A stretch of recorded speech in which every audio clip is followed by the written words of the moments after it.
Okay, so I will start by welcoming us again to this revision class. I still see it as a revision class. So we've gone far in this particular module. We're almost done. We just have a few slides to go. But I'll take my time again to go over some of the things we've looked at before.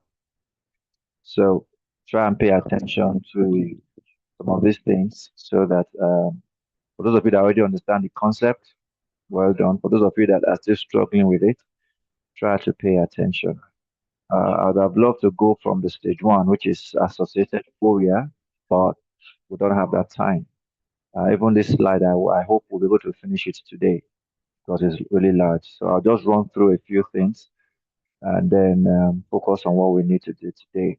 And just like I mentioned, if I'm to attend to a few clients, please don't stop the class.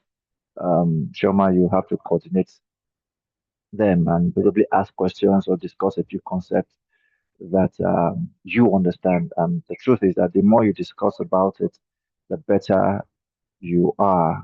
You know, there's a there's what a language I use personally. If you want to know something, read about it. If you want to always remember something, teach it. All right. So with that, I welcome us to our binocular vision class stage two under the course OPT 444. So we've already looked at the introduction and there's some terms. I just need to run through all of this. You already know. You already know. For those of us that are not FOM mentors, to be very honest, my sincere desire is that you grow from becoming students to become mentors. Um, and I'm still yet to find anyone that is willing to actually be that. To be very honest, I can invest my time aside what I do as your lecturer. I can invest my time to bring you up to becoming a mentor. So I'm still waiting for people that are ready. It's going to be cumbersome, but there's nothing good that comes easy. So, um, well, hopefully, before I um, leave Bingham, by the grace of God, I hope that I'll be able to raise people that will be proud about optometry. So, so one of our goals, of course, is to ensure that this particular module is broken down to the barest minimum for every optometrist to be able to practice. It's an area that most optometrists, run away from. It's quite daunting. It's quite um, difficult to carry out, but um, that's one of the reasons why I had to go learn it. And today I am pursuing my residency in this aspect, in this subspecialty of optometry. Okay, so um, let's look at some of the terminologies. You already know what they are in competency. Competency is when you have, you know, um, magnitude of deviations different in all positions of gaze. So you don't have the same magnitude in all positions of gaze. While competency is the opposite of that. Heterophoria simply means phoria, and that means that there's some form of dissociation or some form of deviation, whether it's manifest or latent. But for what we're talking about now, heterophoria is a latent form of deviation, okay, not manifest. And of course, strabismus is when it is manifest. Functional demand is the amount of budgets required to see things singly. So it's also one term for phoria. So when you hear us say the demand, okay, demand means an amount of budget that is required to see single. While the reserve is what compensates for the phoria. Budgets is the simultaneous movement of both eyes in opposite directions, as against version, which is movement of both eyes in the same direction, while duction is a movement of one eye in any of the directions. Okay. Frictional divergence now is the maximum divergence movement enabling binocular single vision and is also the limit of uh, that's the point where diplopia begins. And so I always tell you that diplopia tells you the limit of budgets, while blur tells you the limit of accommodation. Relative functional divergence is the maximum amount of divergence enabling patient to see comfortably, and of course, clear image, and is represented by the first blur. Okay, passive relative accommodation is maximum ability of the patient to stimulate accommodation while maintaining single binocular vision. You already know all of this. Negative is the opposite. So, I also mentioned to you that we have about four levels, and what you have here is three. The last one is omitted here for a reason because you will learn it more in 500 level. That last level is called localization. Okay, so we have simultaneous perception for binocular vision to be complete. Okay, you must have these four levels. So, firstly, you must have simultaneous perception whereby each eye will perceive an image. And I told you that each eye views images from different angles because they are not on the same point. So they see things in space differently. So this eye sees, and that is what called simultaneous perception. If one eye is not seeing or seeing less quality image compared to the other, you will not have simultaneous perception. Okay, simultaneous perception means each eye is seeing the image clearly and equally. And after that happens, the next thing that will happen is fusion.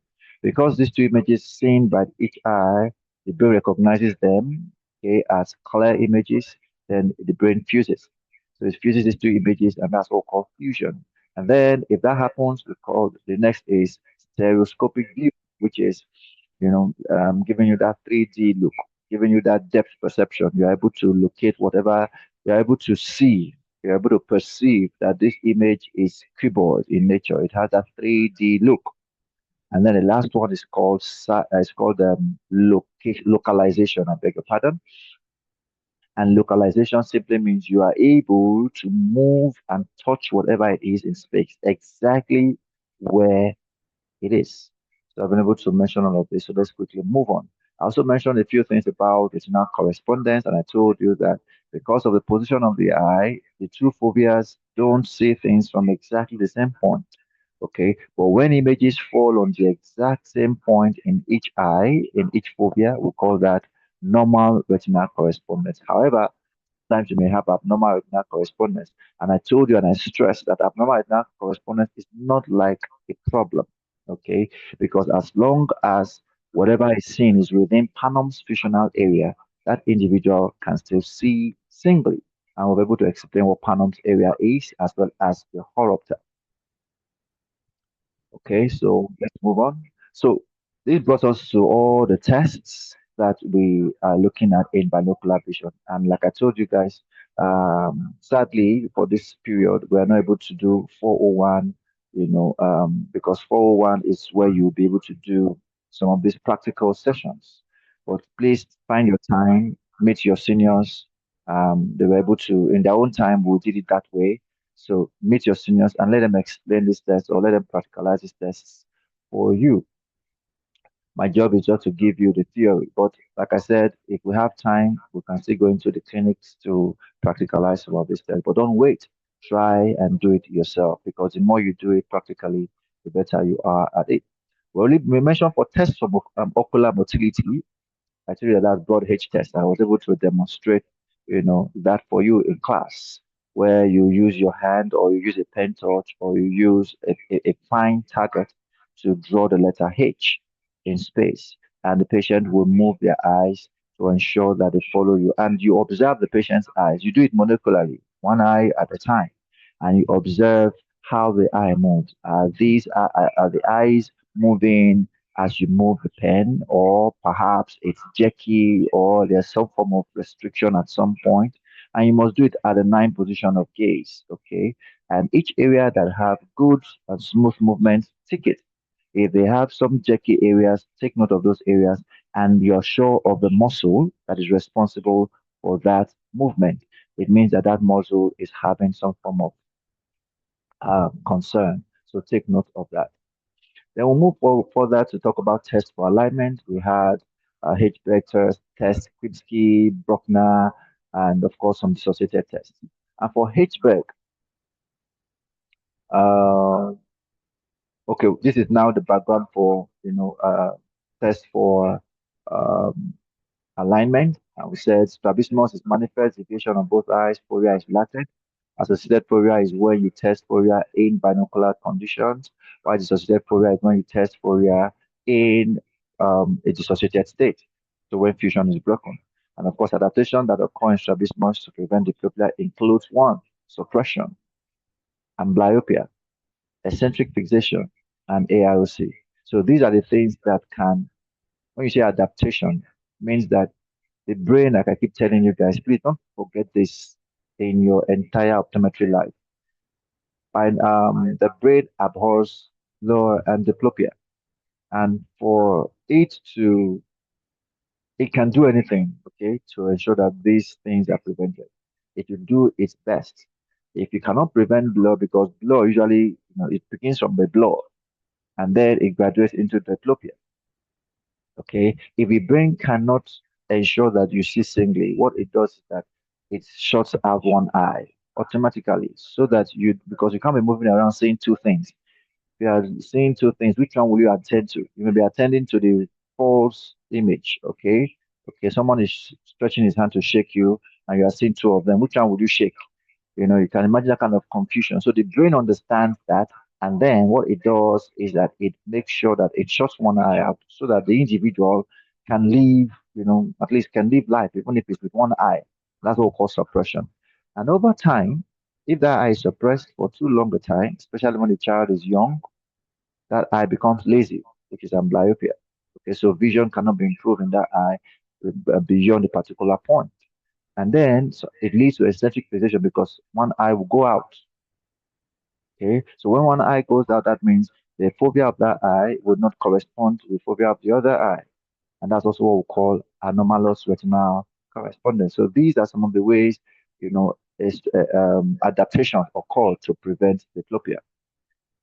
The first test we looked at was H-Berg test, and we said H-Berg test is also another test we call corneal reflex test, where it's used for pre-verbal children, people that can't speak, newborns. You can actually see if they have good, alignment, right? And if there's no alignment, at least you are aware, and then you could now take certain steps to ensure that the correction. And like I said here, you use a pen light or a trans illuminator, and you put it at a distance of about 2 feet, shine it at the midline of the patient's face, or the patient's nose, and then instruct the patient to look at the particular light.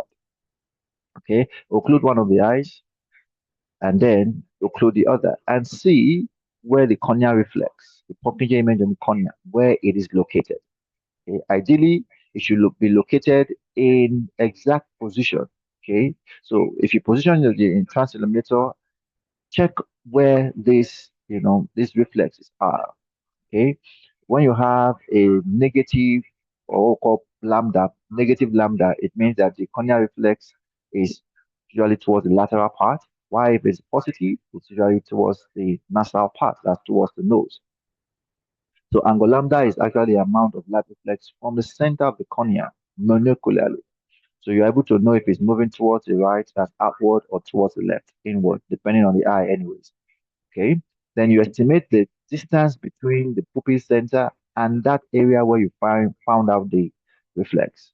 That distance is what you use to estimate the amount of strabismus or the amount of deviation that is there. Remember, when the corneal reflex is outward, what you see in this image here now is you see the first one, they are aligned, they are on the same point. But the second one you see, the corneal reflex moves outward. That suggests that this eye is inward. So that is an inward deviation. So this is an esotropia. What you have here is more esotropia because you see the corneal reflex here is much more outward, and here is much, much more outward. Okay, so you take note of that. These are all isotropic conditions. What you have here is a normal reflex. Okay, and we said when it is positive, when you say positive strabismus, it means is some form of deviation. Okay, when you say negative strabismus, it means that the patient tested negative, just like you have it in HIV test. Is HIV positive, meaning there's HIV. If it's HIV negative, there's no HIV. So the same thing here. So negative strabismus is if reflexes are in the same position in each eye. Why, of course, positive strabismus means it is in different positions. And we also mentioned this already. It's nasally displaced, it's exo. If it's temporally displaced, it's iso. If it's superiorly displaced, hypo. And if it's inferiorly displaced, hyper. So note this, 1 mm equals to 15 prism diopters. So you don't need to actually measure, use a ruler to measure. You could estimate. Okay. So an average pupil is around 4 mm. Okay. So what we usually say is that if the corneal reflex is at the center of the pupil, that means it's zero. If it moves towards the edge of the pupil, okay, I think I have that slide somewhere here. Okay, yeah. So you see this slide. So this is normal. Now, if it's at the edge of the pupil, we estimate that to be around 2 mm. Okay, so from this center of the pupil to this point here is around 2 mm. Okay, and when it moves to the middle of the iris, that's around 3 mm. And when it moves to the edge of the iris, it's around 4 mm. So you'll be able to estimate the amount of prism diopters that you use to measure these deviations. We also mentioned what pseudostrabismus means. Here you find it more in Asians, and it's just due to epicantile fold because of their gene. Okay, so it makes the eye look as if the eye is inward, whereas it just shows that because of this epicantile fold, the nasal sclera looks smaller than the temporal sclera, and that makes the eye look deviated, but it's not really a crossed eye. It's actually pseudostrabismus. Okay, so you already know what all of these pictures means. I will talk about Krimsky. The difference between Krimsky and um, Hitchberg is that Krimsky says, no, don't estimate. The estimating using is erroneous. Why don't you measure with actual prisms to actually get the true, uh, true deviation? Okay. For Bruckner is also another test to assess deviation. Okay, here what you do is that you use a direct ophthalmoscope, and of course, I always mention to you that for this one, why we say use without glasses is because you don't want any reflection whatsoever. Because of course you cannot do ophthalmoscopy with glasses on. Okay, and that's what I will tell you that every binocular test use the patient's prescription. This is a very good OBJ question. Okay. Okay, and I might just tell you, patients, which of the tests does not need patient's prescription? The cover test, von Graf, Bruckner's test, Hitchberg test, none of the above. I can trick it in a way that will confuse you, but if you are smart, you'll know that for Bruckner, we don't use patient's prescription just simply because you are shining light into the eye and you don't want excessive reflection.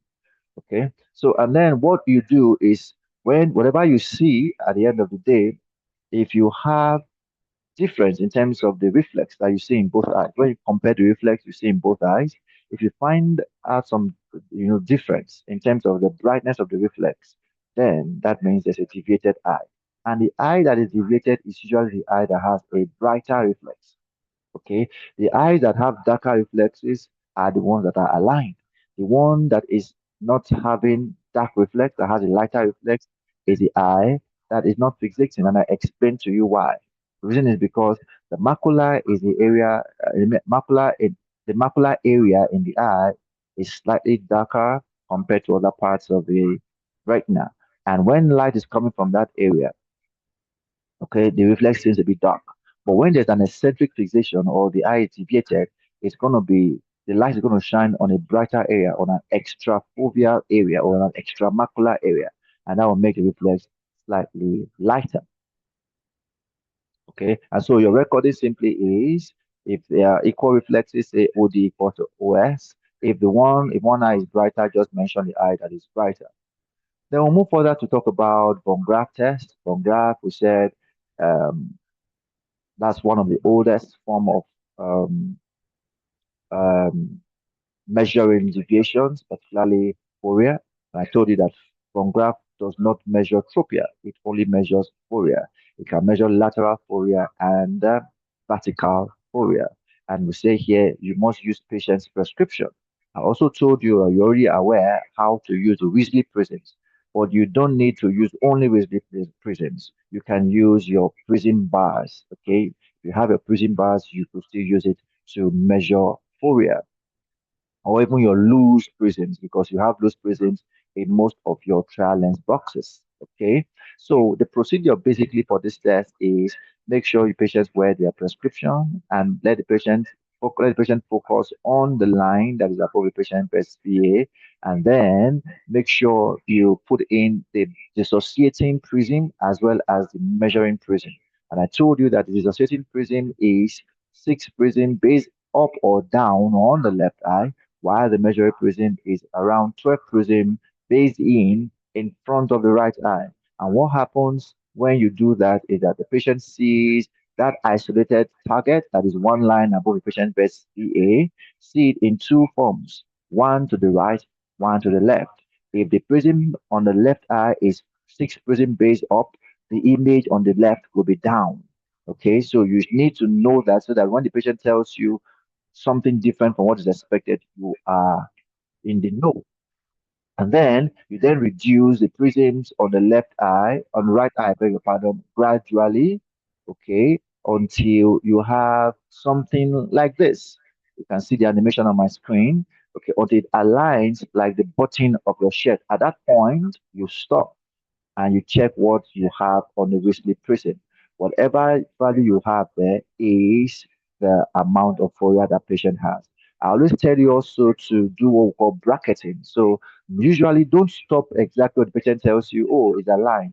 Try to move away slightly, just like you see in this um, animation. Move away slightly and then bring it back. And then you are able to know that, yes, truly this is where it's aligned. And when you do that, do it once, do it twice, do it the third time, and then take a measurement or an average rather of the three values. That should be the Fourier. This would only happen if all things are equal. If you do your lighting conditions, if you prepare the patient properly, if you prepare yourself and also the instrument. If you don't do all of those four areas I keep telling you guys about, then you may not have this correct response. But if you do all that and you still don't have the expected responses, then maybe there's truly an abnormality. And of course, you record the amount of Fourier that you have. Whether it's ISO, is exo, hyper, or hypo. And I mentioned to you that for vertical Fouriers, all you need to do is the opposite. The next time, but for this time rather, the measuring prism will now be the sixth prism based up or down. That's what you increase. That's what you reduce rather until you have um, the target, as the headlamp of a car, just like you have in this image here. So what you see is something like this, and then you bring this one down, or perhaps this one up, as as the case may be, until they are aligned like this. This is where you stop. And I also told you that always make reference to the right eye. Make reference to the right eye for conventional purpose. Okay. And if you're saying right, so it could be right hyper or left hypo, because of course that is relative. I hope you can still hear me. I know I'm talking a bit faster than normal, but please, I'm trying to rush because the slides are quite much. If you can still hear me, can you just say hi? I, I, Hi. Thank you. So Hi. remember that photograph tests is done both at distance and at near. All right. So whatever you do at distance, whether it's vertical or lateral, make sure you do the same at near. Okay. And the final value you get is what you record. Okay. So I think that's for Von Graph. For Maddox rod, like I said, is another test that you use is a dissociative test for Fourier.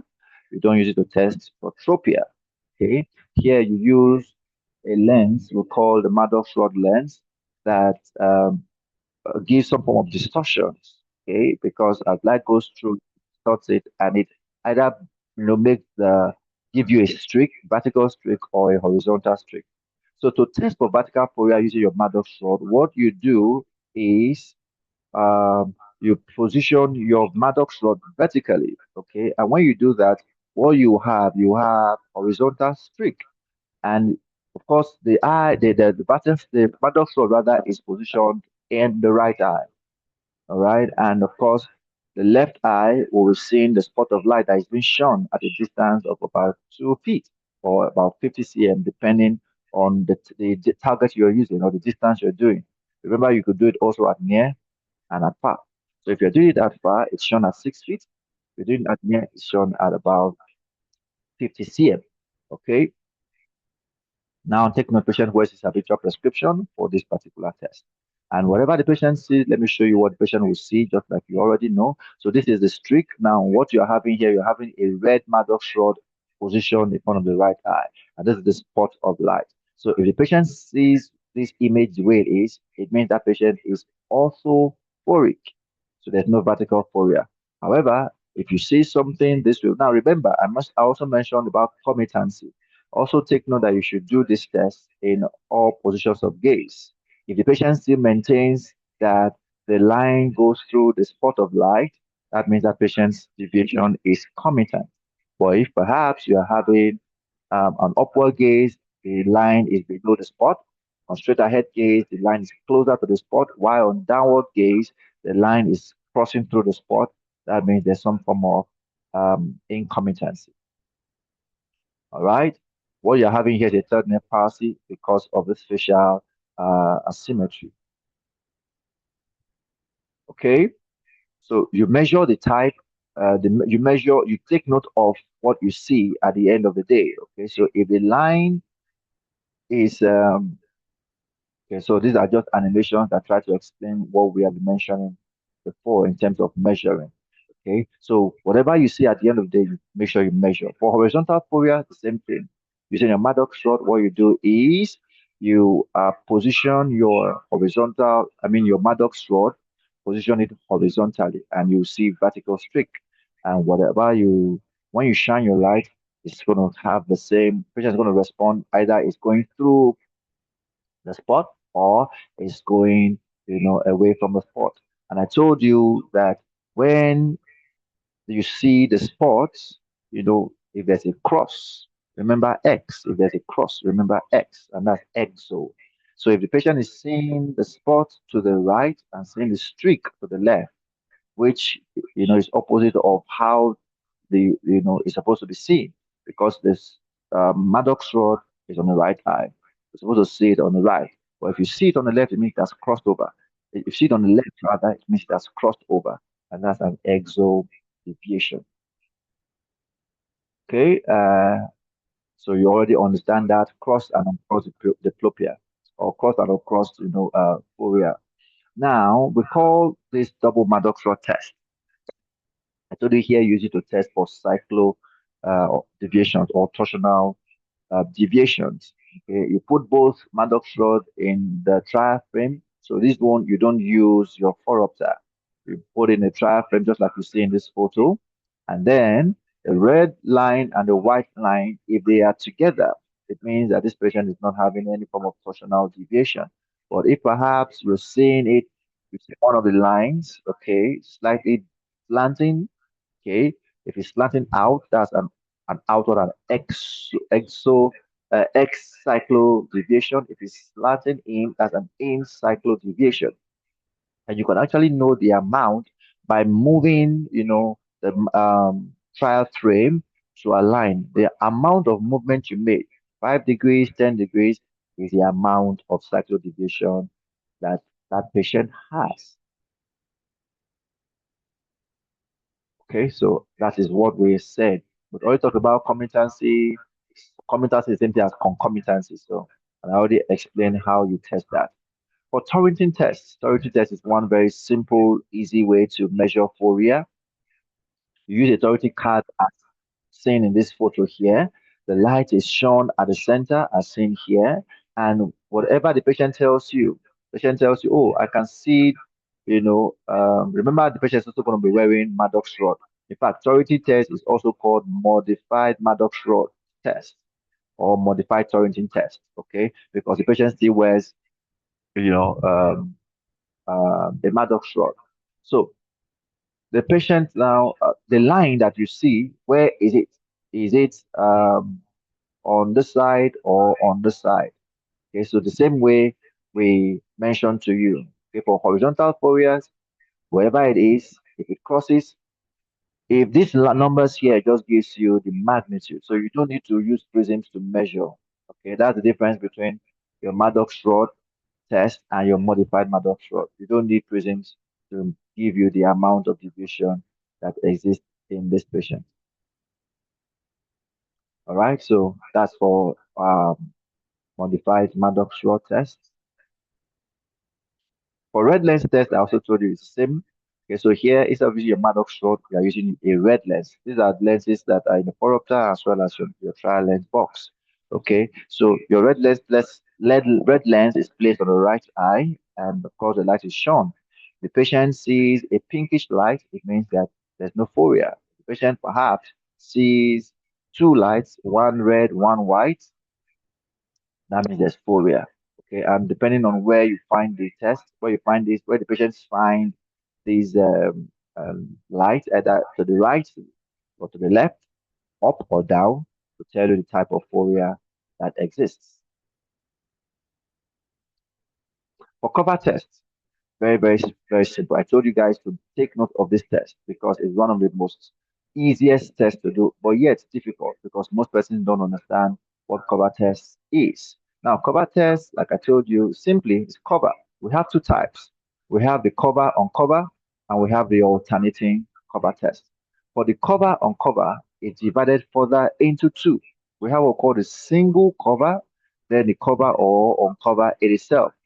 Now, I explain this using the names. Each time you see a term, try to make sense of what is written there. So for single cover, what you have is you are covering the eye singly. A single cover test is actually used to identify tropia. Take note of that.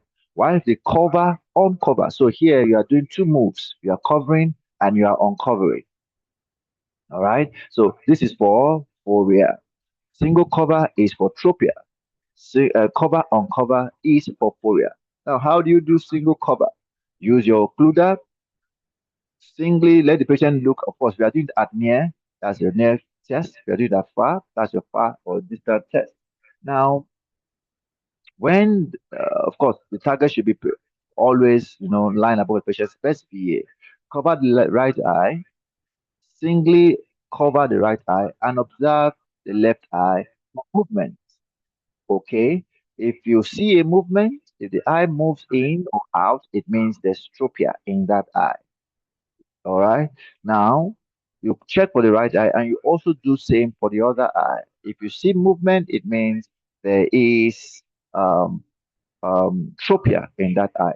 But if you don't see any movement, then you now move to the next stage, which is cover on cover, because if there's no tropia, there may be a fovea. All right. Then for the cover on cover, this time around, what you do is that you don't look at the uncovered eye, but you look at the just uncovered eye. Okay. You look at the just uncovered eye, okay? And for the just uncovered eye, what you do is observe and see what movement is being made. If there's a movement, it means there's a fovea in that eye. All right, so Choma, are you there?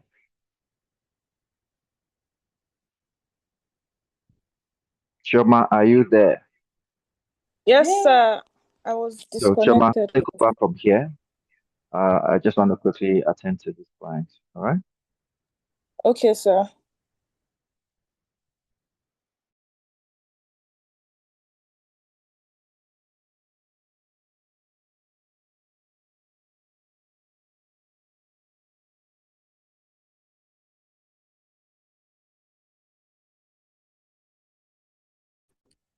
Okay. So we're on cover test. It is also a test for phoria as well as tropia. And Am I supposed to share my screen? So, Shoma, can you hear me? Sir. Yes, sir. So, what I would like you to do is make it interactive, okay? You could Okay, ask sir. questions, let the people ask questions, and whoever can answer, let them answer. Just make it an interactive session. Okay, so from Okay, what I've been sir. saying so far, if there are any questions, someone should raise a question, then who can respond to that question, let them respond. So you could play around that Okay, for sir. me.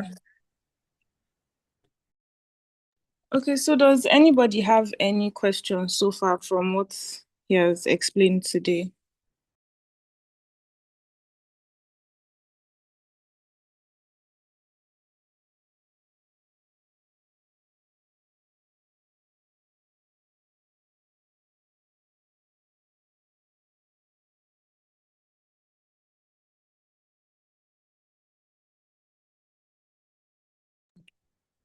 Please, any questions?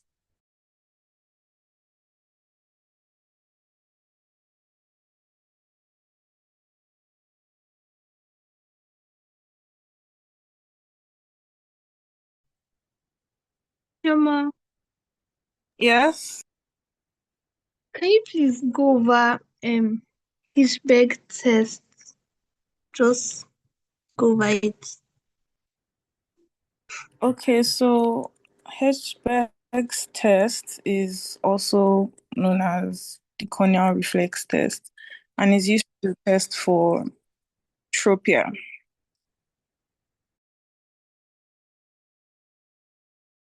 So you're supposed to like shine a light. It can be done at near and as far, and obviously patients should have their habitual prescription on. Then you have a light source. It's either from, if you're doing it at near, you'd shine this light at maybe 40 to 50 cm. If you're doing it at far, it would be at 6 feet. And when you shine the lights, you're supposed to check the reflection you're seeing. Let me open that.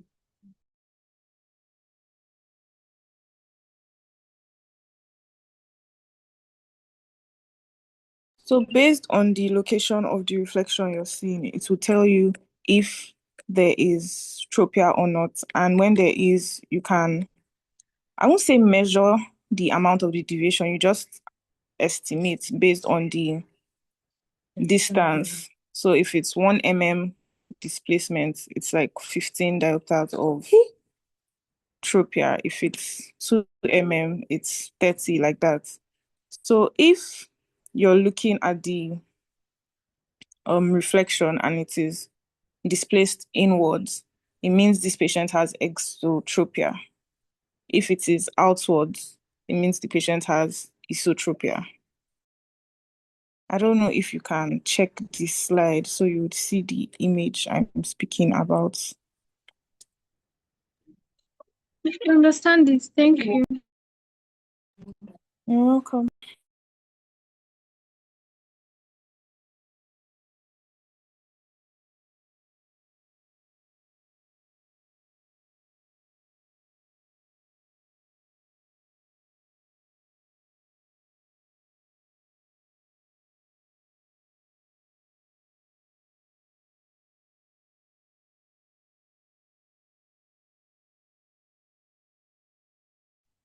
Trauma.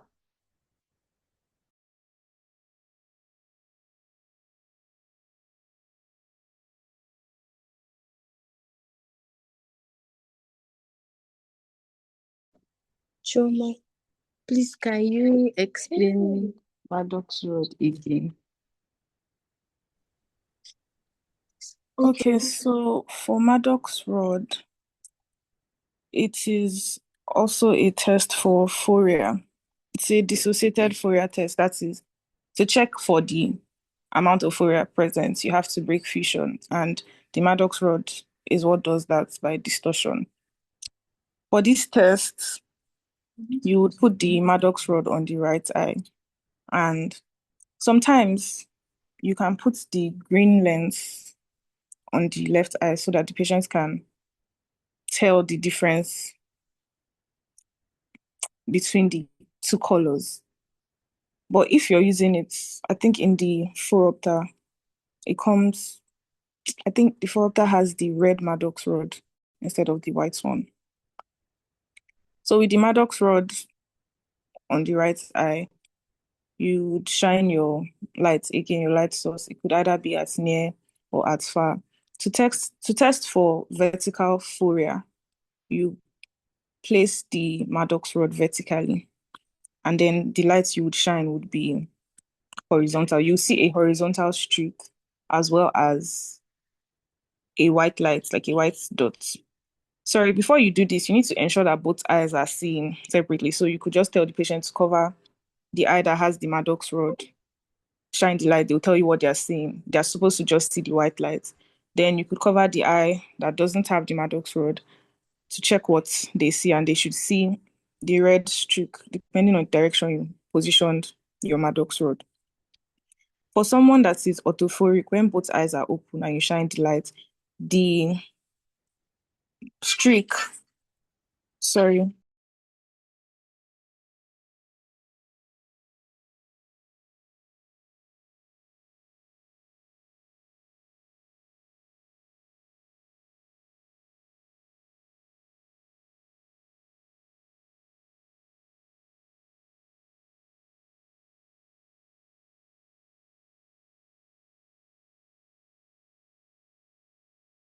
okay, so like I said, for someone that is autophoric, when you shine the lights, they're supposed to see the white light and also the horizontal or vertical streak, the red streak. They will be superimposed. I don't know if you get that, but they would be on each other, overlapping each other, yes. But if there's a deviation, it would either be maybe the streak to the right, the white light to the left, or crossed. So this is where crossed and uncrossed diplopia comes in. So if the red streak, that's the horizontal streak, is at the right, it would be isotropia because it's uncrossed. But if the horizontal streak is to the left, it will be exotropia.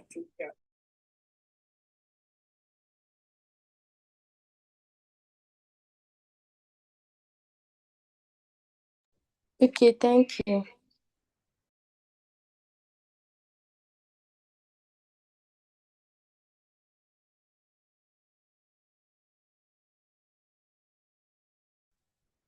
Choma, please can you go through the Turreting test, especially like how would the patient see it for hyper and hypo? Okay, so for the Torrington test, like you said, you're supposed to wear the Maddox rod on, and then you would be shining your lights through the hole.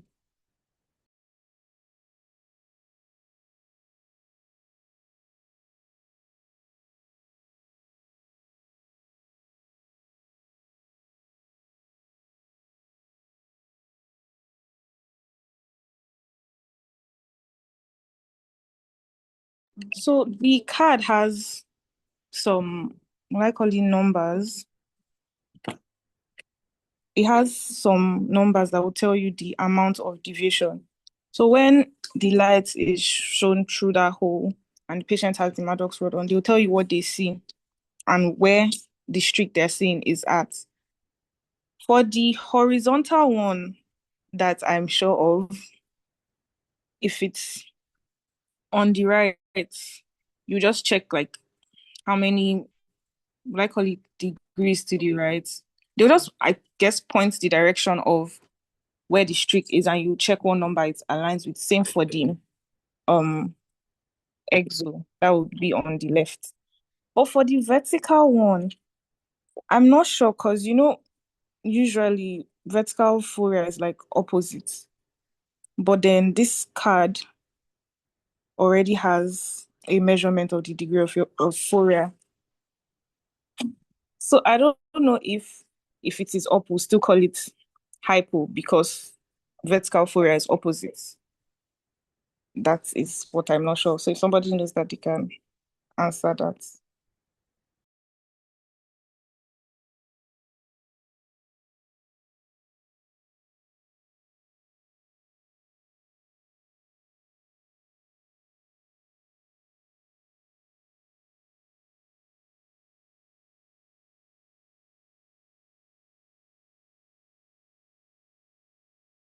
Yeah, I think the same thing applies for the torrenting. If it is above, it will still be hypo, and then if it's below, it will be hyper.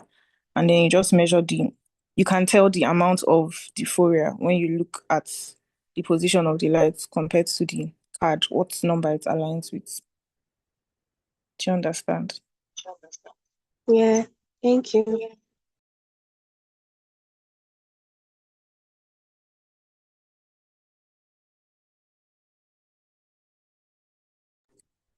Please, is there any other question? And does anybody here want to answer? Because I think I'm tired.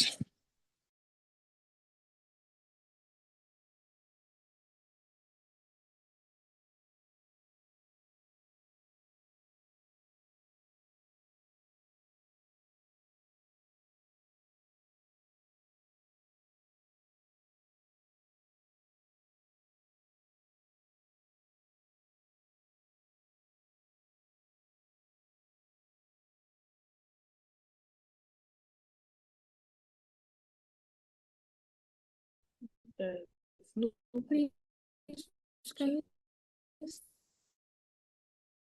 start?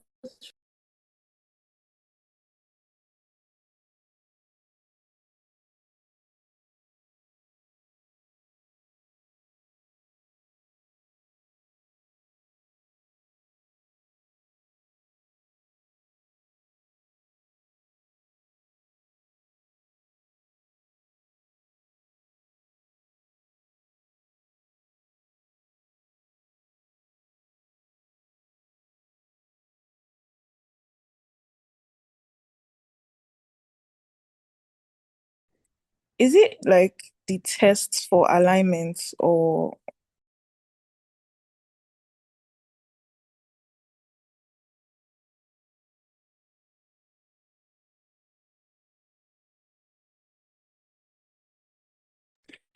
okay, please somebody should like I think you guys should open the slides so that way we can monitor what we're doing.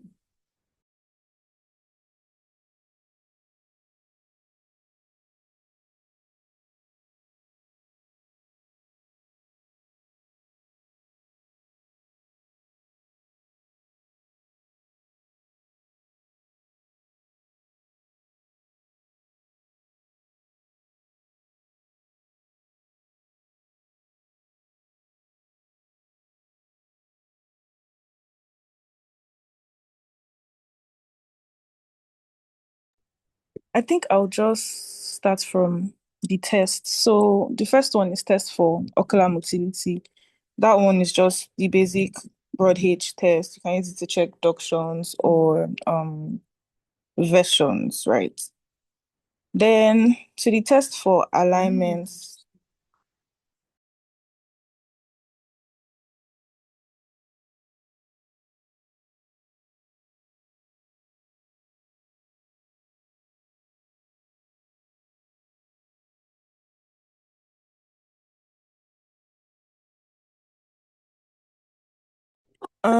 For the test of alignments, there's H-Berg and Krimsky.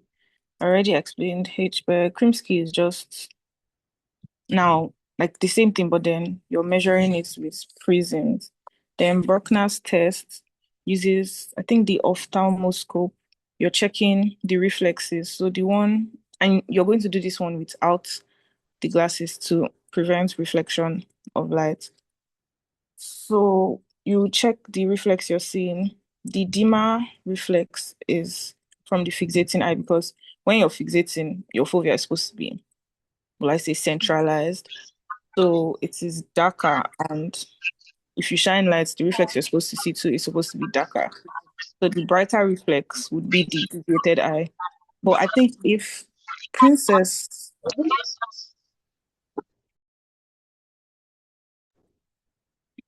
if the brightness is equal, then I'm guessing the patient is autophoric.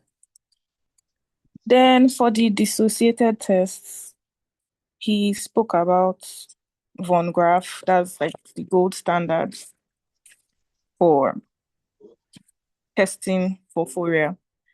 Von Graph can assess lateral as well as vertical fovea. Then to test for lateral fovea, you would use 12 bays in on the right eye and 6 bays up on the left eye. So the 12 bays in is the measuring prism, while the 6 bays up is the dissociating prism. You're supposed to do this test again with your patient's prescription on. You can do this in the phoropter using the Risley's prism, or you could use your trial frame and I think prism bars. Yes. So on the phoropter, after putting your patient's prescription, doing this test either at near or at far, but usually start from far because you're trying to prevent, what's the word? Spillover of accommodation or something like that. The word is spillover. I don't know how to explain it, but yeah. So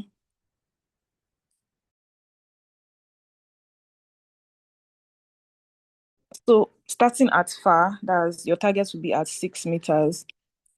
If you do not have maybe the chart that could isolate letters and just keep one letter there, you could just use a line above the patient's best VA or even the chart as a whole.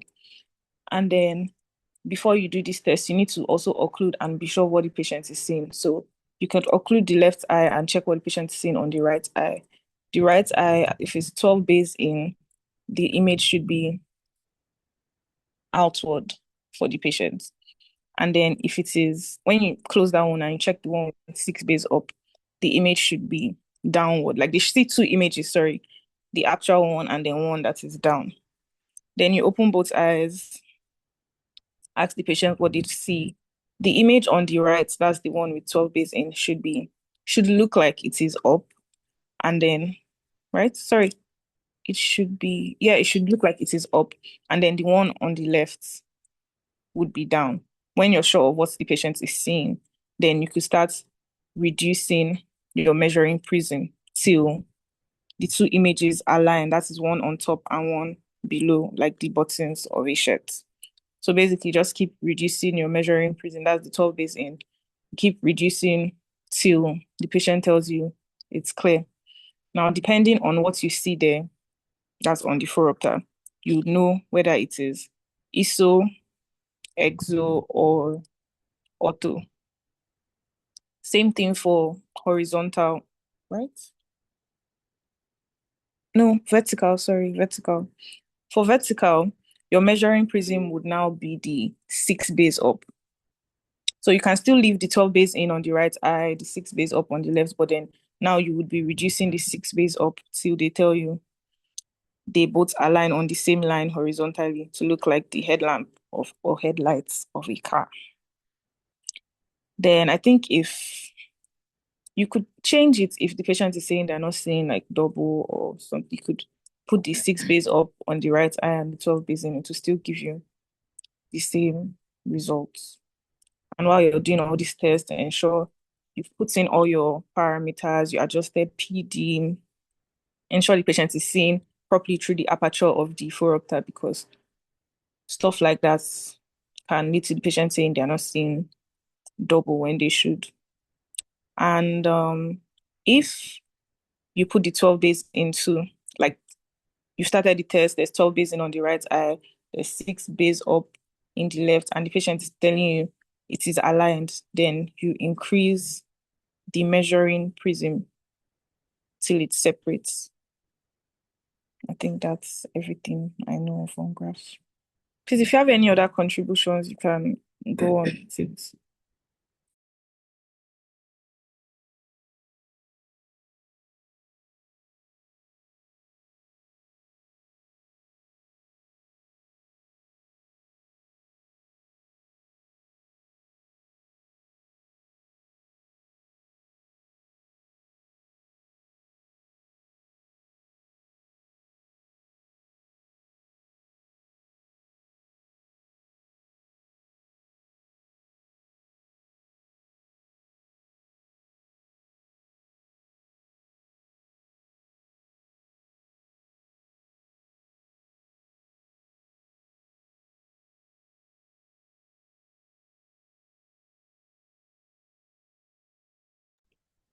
Okay,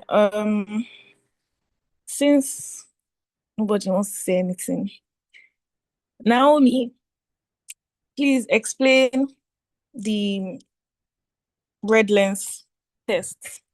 Thank you.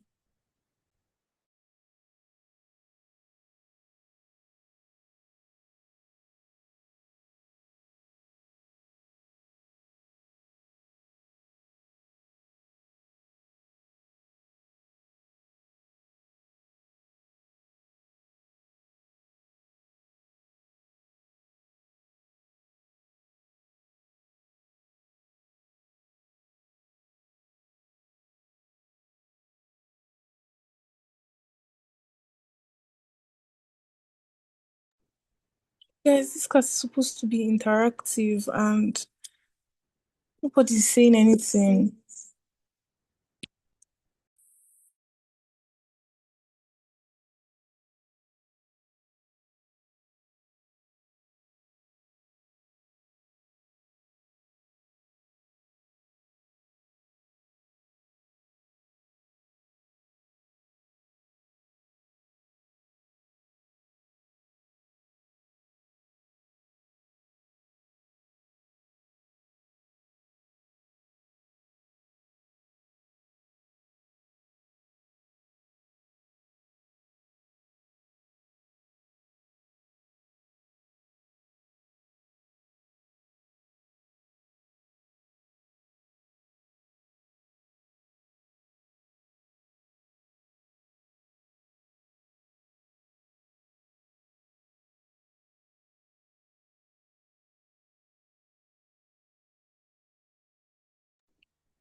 Naomi, please help us.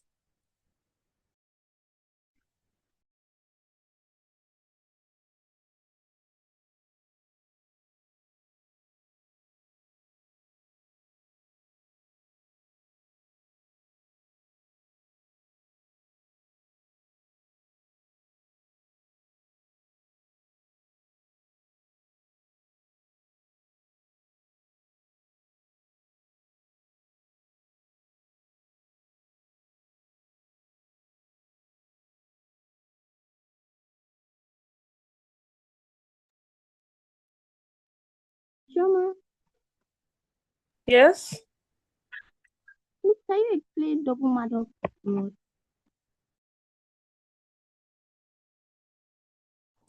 Hmm. Naomi, please explain double Maddox road because I also don't fully understand it.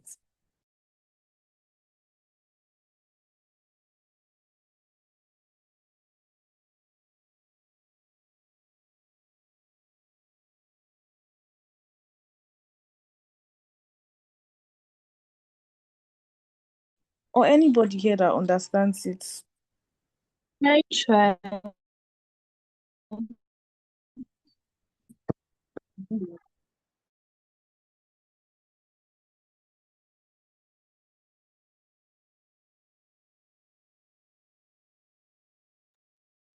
Chioma, Yeah? can I try? Yes, now. Okay, so I don't really understand it fully, Sha, but what I think I got the said the double Maddox road test is used for torsional or cyclodeviation. So I think he said we don't use the phoropter, we use the tri-lens frames for it instead because you know that knob by the sides of each eye on the trial frame that you can use to turn the lens. So you place the two Maddox rod on both eyes, then um I think you place it horizontally and then it shows a vertical streak for both eyes. So usually when there's a cyclodeviation, the streak is not going to be very straight. It's going to be slanted either inwards or outward. So if it's slanted outward, it means it's an exodeviation. So you're just turning you're going to turn the Maddox rod until it aligns with the line. I don't know that the patient saw. Then the amount of degrees that you turned it to meet is the amount of deviation that the patient has. I don't know if you understand.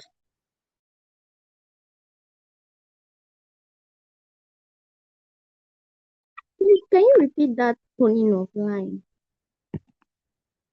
That's the thing.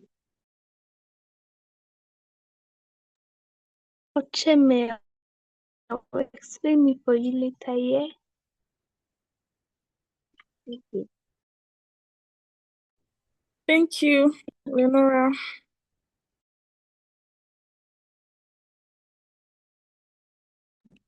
And yes, for the double Maddox rod, you should put the green in the other eye, so it's easier to like differentiate between the two streaks.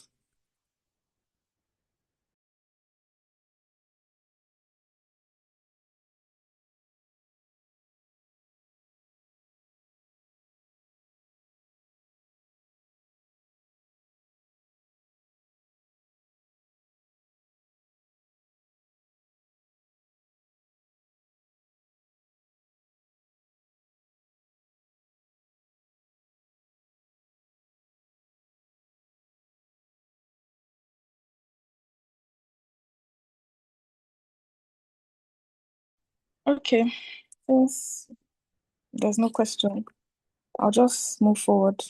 It's not be like we're not doing anything here. He was speaking about cover tests, and this is a dissociated test as well. The effusion is broken by occlusion. He said there are two types, cover on cover and then alternating cover test. So cover on cover has two types, the single cover as well as the cover on cover test. So for the single cover test, it is used to test for tropia.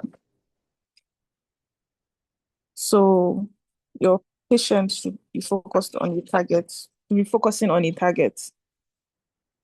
at far or at near. Then you just cover one eye and you observe the other eye. So the direction that the eye moves to is the direction of deviation. Like if you cover the right eye and the left eye moves outward, the patient has exotropia, I think. Please correct me if I'm wrong.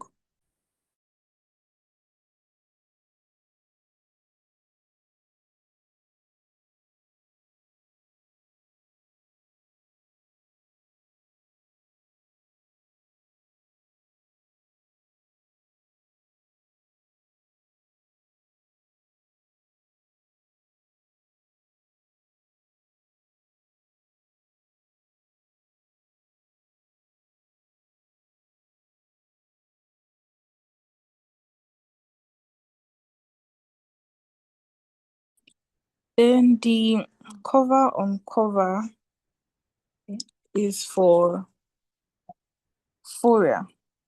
So when you've seen that, I don't know if I was right about the movement, because I know that when you break fusion, the eye goes to its point of rest, and if you watch it move outward, I think it is exo. Then for cover on cover, you would observe the eye you covered. So if you cover the right eye for like a few seconds, you open it, you will see the movements it makes. So if it moves inwards, if the eye moves back inwards, it means there's exophoria.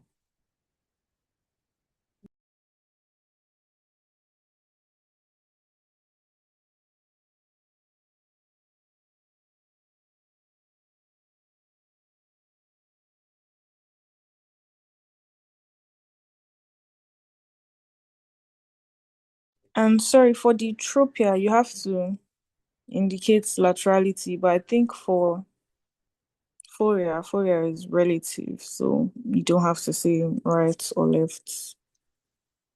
Exophoria, I think. Am I mixing it up? I don't know.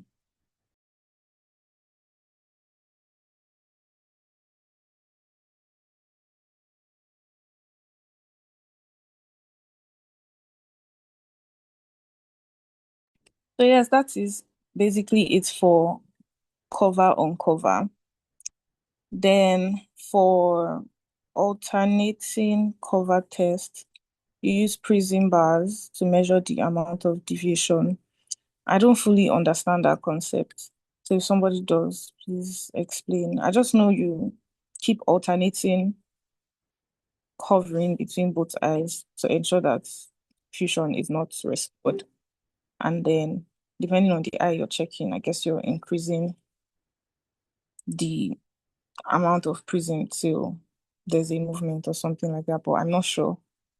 So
please, can somebody explain the Howell tests?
You guys now, nobody's answering me.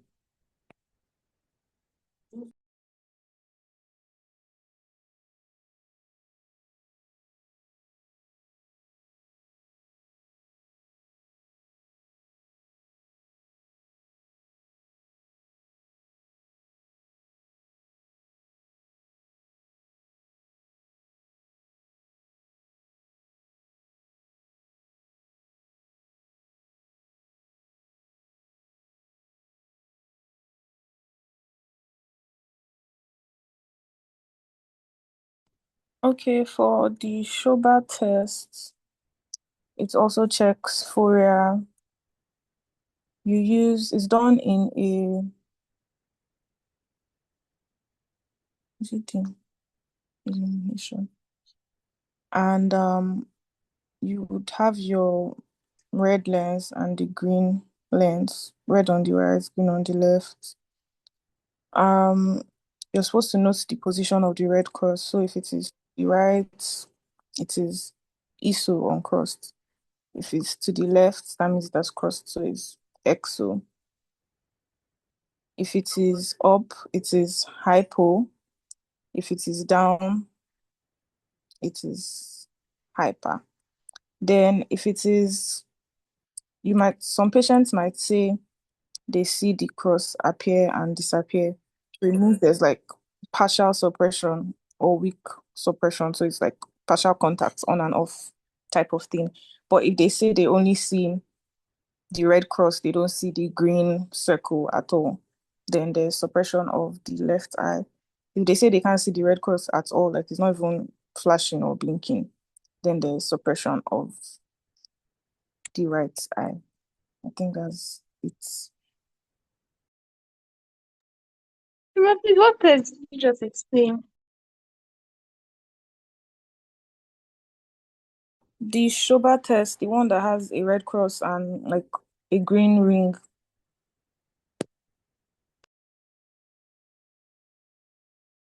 Like the red cross is in the middle and then there's like a green circle around it.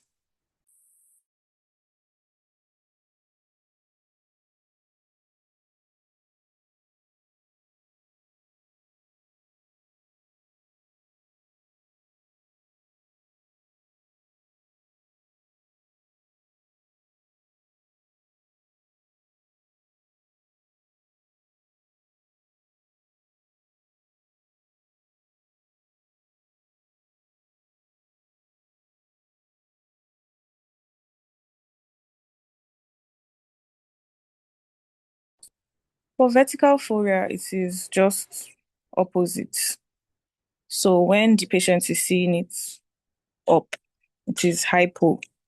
And if they see it down, it is hyper. Just have it in mind that it is opposite.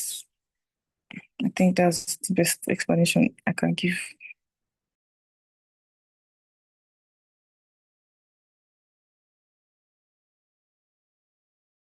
Yes, Cynthia, you're welcome. You can stop private texting me now.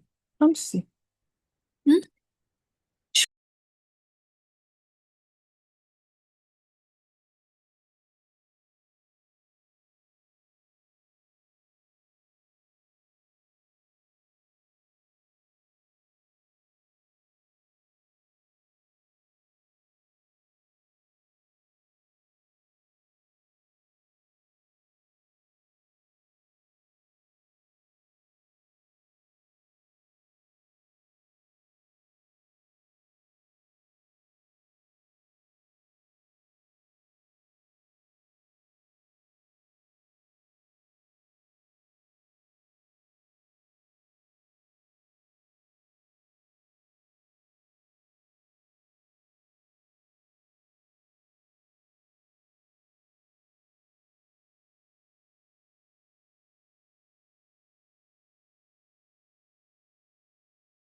Okay, if he comes, please you should tell him that I tried my best because nobody's answering again and I don't want to keep talking to myself.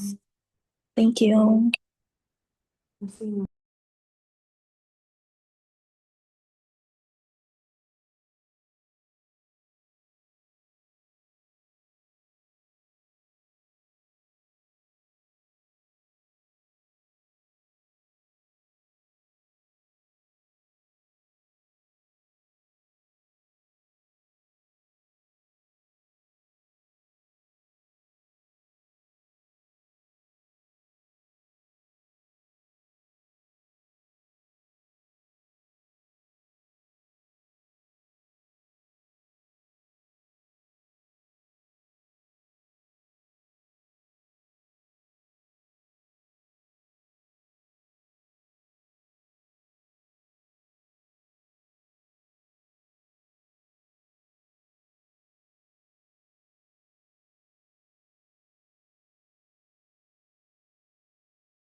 Sorry, you guys, just to be sure, the last thing he taught in class, like where he stopped, was ACA ratio, right?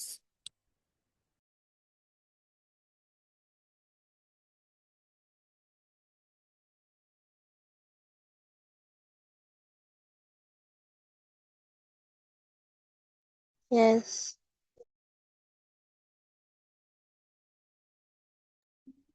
Thank I think you. specifically functional divergence tests does it stuff.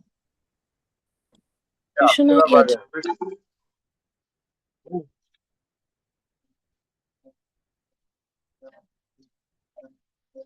I thought we reached brothers facilitators from ability. Sorry?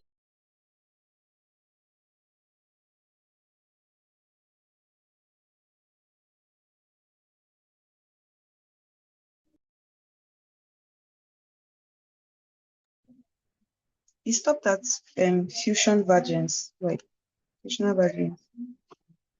Like, did he start explaining the test, or he was just talking about what it is? I think he started. Yes, because he asked the question about why do you diverge before converging and all that.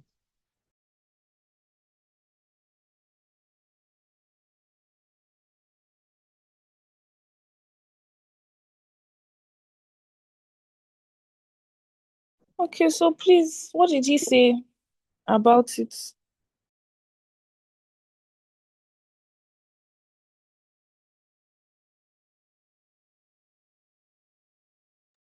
Because from what I have here, I'm just seeing functional convergence, phase out vergence, positive functional vergence.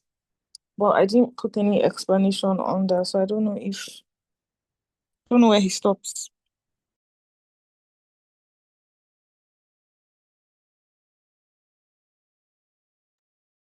That's exactly what I have to. I think he he he was about to start, then he now asked the question, then other things came up, but he didn't explain anything of that.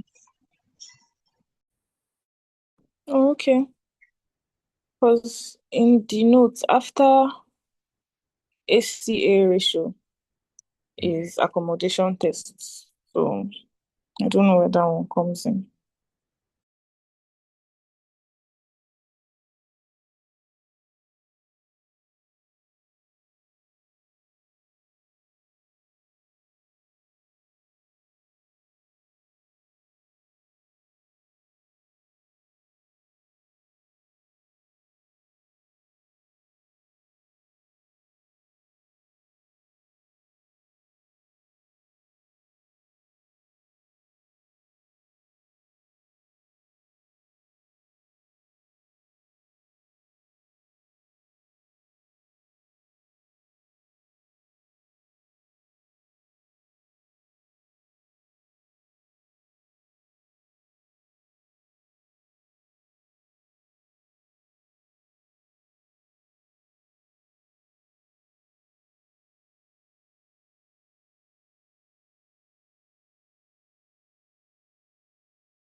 It's in the notes because I think at the test for virgins, there's fusional.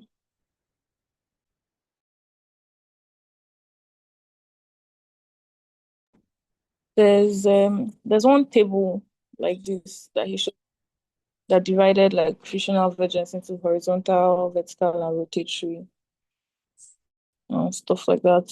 Then NPC, we spoke about NPC, break and recovery.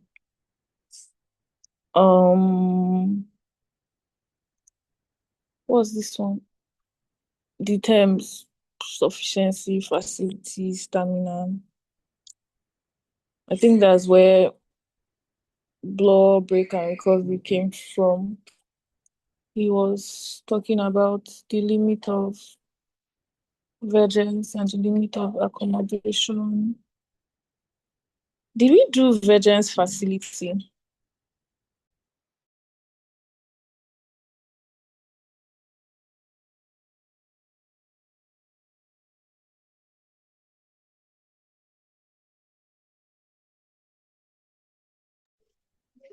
Yes, yes, we did. I have Using better facility here in my doctor, but I'm not sure if you really hammered on it right now.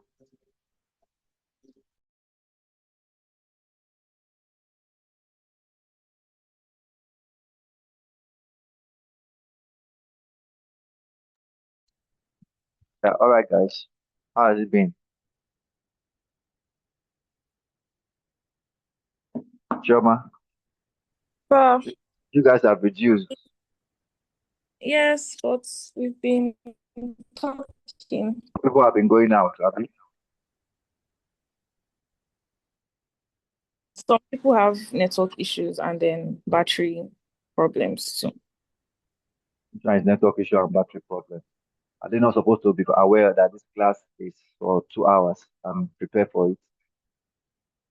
Some of you are just funny. So how far? How have you the questions and answers? How has it been going? Do I overheard you guys from and most of the questions came from the things you've explained. And I think I wanted to ask for the Torrington test, Mhm. the streak, that's to check vertical Fourier. If the streak is up, it's still going to be hypo, and if it's down, it's hyper. I wanted to be sure of that. That's exactly what it is. So the way it is in Maddox Road, that's exactly where it's gonna be. Okay. So like we said, it's modified Maddox Road. Do you understand? The only difference now is you don't need a prism to give you the amount or the magnitude of the Fourier. Okay. And for the cover test, the single cover test, we're checking for tropia. So if it's tropia, the eye is already deviated to a particular direction. Yes. So is there going to be, would there still be a movement? Why not? That's why when you cover, right? If you cover the eye that is fixating, the eye that is out, deviated out or in, up or down, will move to take fixation. Do you understand? Yes, sir. So there must be a movement. Does that make sense? Yes, sir. So that means if an exotropic eye, for an exotropic eye to move inwards to pick fixation when you cover the other eye. Exactly. When you cover the other eye. Exactly. Just to put that out there, because I think I mixed it up when I was explaining single cover Oh, you test. mix it up. Yes, for the one for tropia, because I was not sure of what the movements be, but the cover on cover, yeah, I explained that one. All right. So let's move on.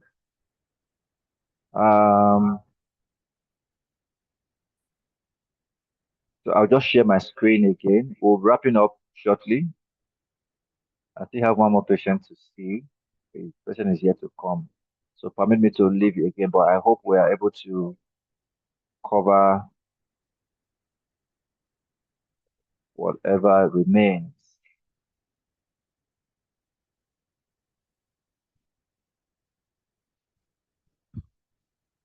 Okay, so I was trying to explain, this is what we were. I was explaining what cover on cover is about. So single cover is for tropia, while cover on cover is for Fourier. All right.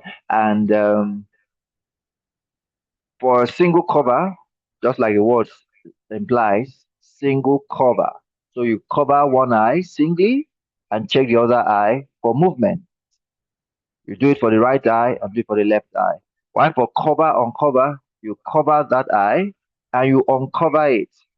And so you check the just uncovered eye for movement. That's what you do for single cover and cover test. Therefore, alternate cover test is, of course, you already know that there is tropia. Okay, so you want to measure, or if perhaps you've identified if there's tropia or phoria, it can go either ways. You want to measure the level of phoria that is there, or the magnitude of phoria that is there, magnitude of phoria or tropia. Alternate cover test is very good. The uniqueness about alternate cover test is that it doesn't allow fusion to resume. Okay, so you suspend fusion for that period. So you cover one eye, hold your occluder for several seconds to suspend fusion. And when you are moving it to the other eye, you rapidly move it. All right, so it's moved with some form of speed so that fusion is suspended. Okay, that is how you actually measure. Okay, so when you do that, you see that the eye will be dancing, or be moving based on how you are alternating. Okay, and if it is exo or iso, it's going to move based on that. And then your prisms usually can be over the fixating eye or perhaps non-fixating eye, depending on from what direction you're looking at. Okay, so the full angle of deviation can be determined by performing an alternate prism cover test.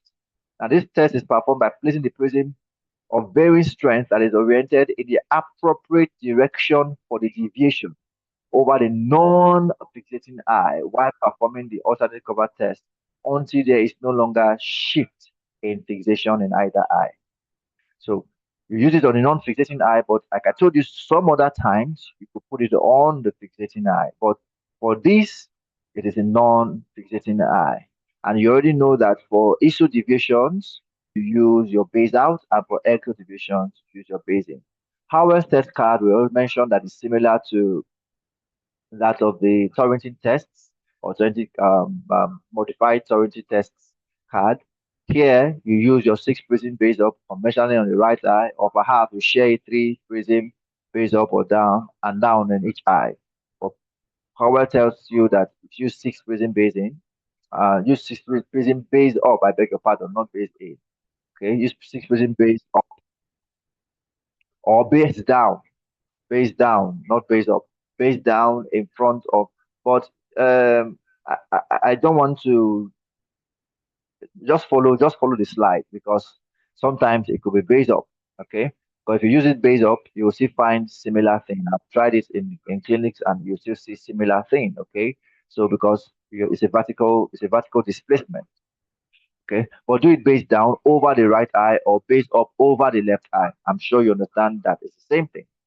If you are wise, you will know that I'm saying same thing. So base down in front of the right eye, okay, and these images will appear double. So the arrow, just like I described to you in class, the arrow will be on one of those numbers. Okay, if it is towards the yellow area, the yellow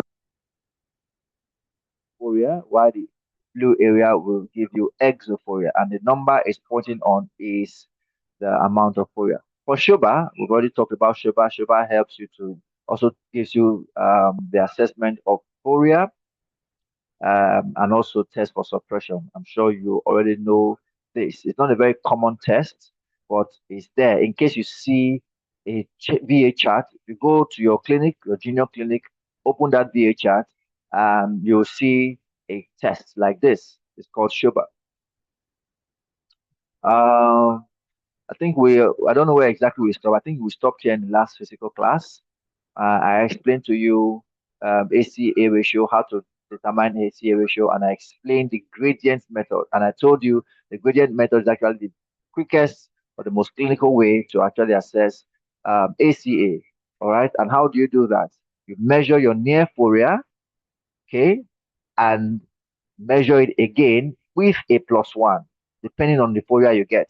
So if your phoria you get is ISO, use a minus. If it is an exo, use a +1. Okay, and then you do the difference in both. That will give you the ACA ratio. It's a very simple way to calculate. It's very simple tests to carry out. You could also use the calculative method where your IPD is necessary, your near Fourier minus your distant Fourier multiplied by the walking distance. So take note that your walking distance here is around 40 cm, which is about 2.5 diopters. Okay, so you use that and take note that for the ISO, for ISO here is plus and EXO here is minus. Those of you that have concerns with maths, please try to revisit this example, look at it again and again and again. You can see that the signs are very important here. So I've already explained what gradient means, so let's move on. So I think this is where we should begin now for accommodative tests. You already know what accommodation is, so I won't bore you with that. One of the most important tests for accommodation is dynamic retinoscopy, where you used to, it's not here. Is it here? I'm not sure. But in case it's here, fine. If it's not here, let me explain. I've explained it before during our, is it 441 first semester? But for those of you that cannot remember, we have different ways to measure dynamic retinoscopy. Okay, we have your popular one, which is the MEM. We have your bells. We have the strings. We have the knot. We have Mohindra. There are several methods. Okay, so it's very important that we use it to define or identify the accommodative lag of a patient. Okay, so if you're having a value of higher than greater than 050, you're looking at a lag. If you're having a value lesser than 025, you're looking at a lead. Okay, so dynamic retinoscopy is used to assess the accommodative response, okay, of the patient. We also have other forms of accommodative tests. We have the NROA, we have the PROA, for accommodation, while NRA means negative relative accommodation. And I explained this that day. I don't know if you can still remember. I said if you are looking at, if you understand the concept of reserves in budgets, look at this as a reserve too for accommodation. Okay, so PROA is like a reserve for that will help you see things clearly when there is some form of uh, insufficient accommodation. All right. So positive relative accommodation is a maximum ability to stimulate accommodation. So it's like an ability that this patient has. And so when PROA is not adequate, that patient will be prone to excessive, to be prone to insufficient accommodation, to stimulate accommodation. So see it from that angle. If you see it from that angle, it will be very easy to understand. Why negative is necessary or comes into play when there is too much of accommodation stimulated. So if you don't have enough ability to relax accommodation, then you are prone to accommodative excess. Okay, so how do you measure accommodation? We have different test range and amplitude. We have accommodative lag. We have accommodative fatigue, accommodative facility, relative accommodation. So these are the tests for accommodation. MPA, A of A, PROA, NROA, then monocular. So this is the dynamic retinoscopy I explained. This is MEM, monocular estimation method of retinoscopy, and of course, fused cross cylinder. So let's look at them one by one. MPA, near point of accommodation, similar to what we call MPC, but this time around, you are simulating accommodation. Their habitual prescription, and then images or target is given at 40 cm, usually above patient's line, patient's best VA. And then it's done molecularly and of course binocularly. Eye until the patient tells you. Oops. Can you still hear me? Yes, sir. Yes, sir. My voice is by something I've died at. All right, so So you push in, the target until the patient tells you the first sustained blow. Please don't push the patient further, otherwise the patient will, clear it out, and that will not give you the actual MPA. So at the point where the patient first saw the blow, take note of that distance. That is your near point of accommodation. And of course, A of A is similar to that. It's just to get your MPA, convert it to diopters, that will be your A of A. So I don't need to mention that A of A is simple, just the conversion of MPA. So if you have MPA at 10 cm, all right, your A of A, of course, will be 10 diopters. 100/10 gives you 10.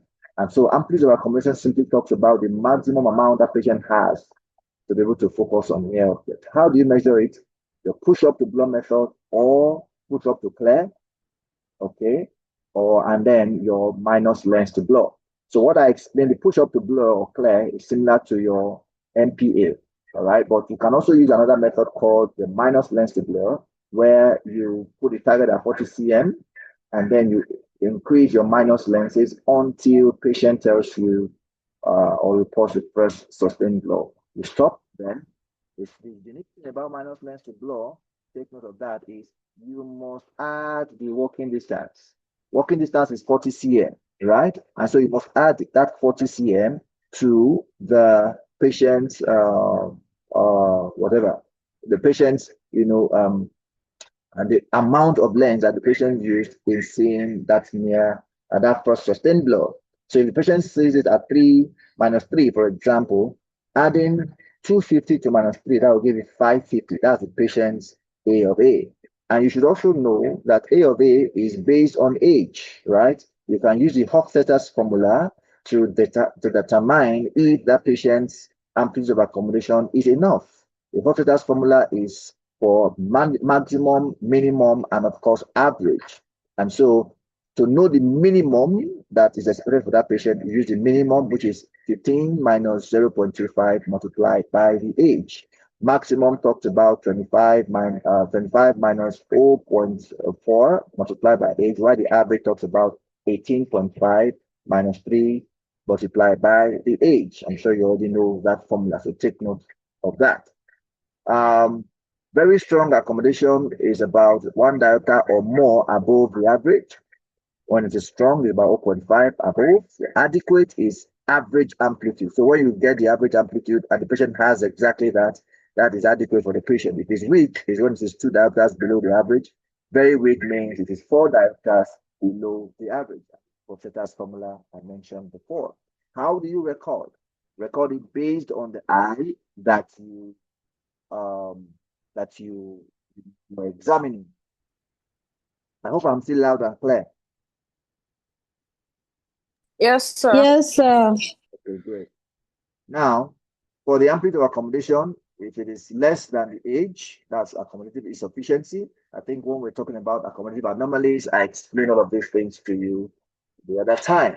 For lag, okay, so these are some of the dynamic types of dynamic retinoscopy you could use to assess the accommodative lag for a patient. Fused cross-cylinder also is one way to measure accommodative lag. For MEM simply means you use a MEM card. I don't know if we have a MEM card here. Let me show you what it looks like. Yeah, so this is a MEM card. This is another MEM card. So this is what it looks like. So we have a card that is stuck to the retinoscope, the head of the retinoscope. Okay, so the idea is that the patient reads what is on that MEM card because we want to assess accommodative response. Okay, the patient is reading while you are scoping the eye. And the ideal should be between average of 50 diopters. That's what you should get in a normal case. If it's above that, you are getting a lag. While if it's below that, you are getting a lead. So 050, 075, that's the range. Average is 025, 075, I beg your pardon. That's the range. While the average is 050. For bells, the difference between these is, I think I've explained in our previous one of our classes, I'm not sure. Not uses distance to neutralize. So instead of using lenses to neutralize the reflex you see, not to tell you move in or move out. move in, you can neutralize your against movement. As you move out, you neutralize your plus your width flex.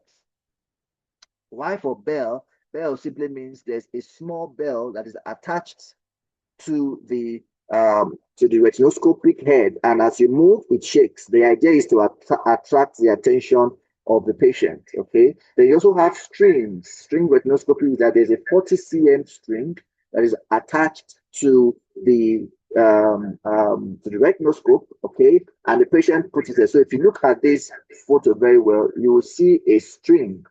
Are you seeing this line? That's the string.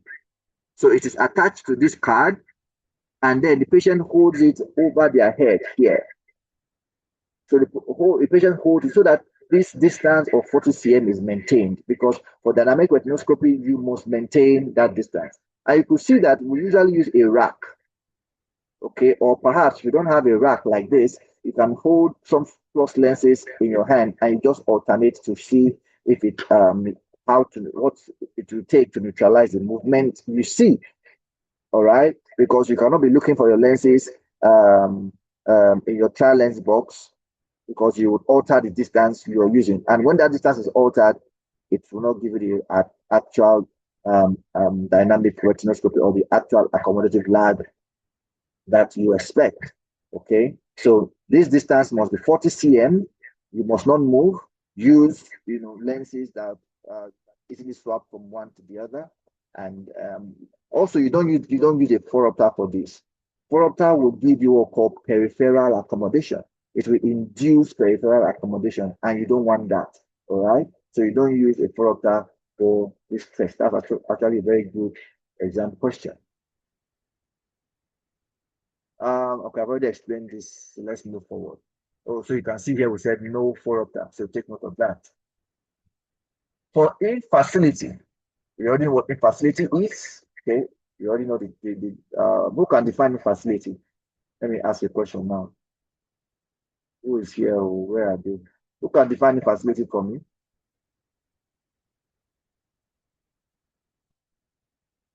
I saw Lenora before. Lenora, are you still here? Or you have gone to eat? I am. Find it for me. I'm not seeing your face. Let me see your face. Yeah, define it for me. Okay, I know accommodative infacility to be accommodative inertia. That's like when there's a slow response. Like the accommodative system is slow to responding to the dioptric change in stimulus. So how do you know what's the symptom that the patient will give for you to suspect Sir? infertility? What is the symptom the patient will give to make you suspect infertility? Okay. Um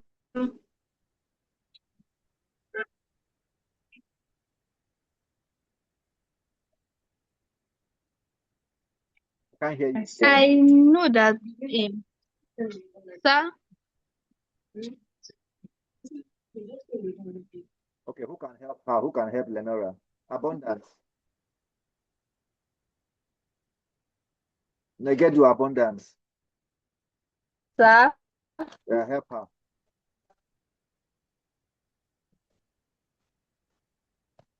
I should help her with the symptoms or the definition. Oh, wow. Help her with the last question asked.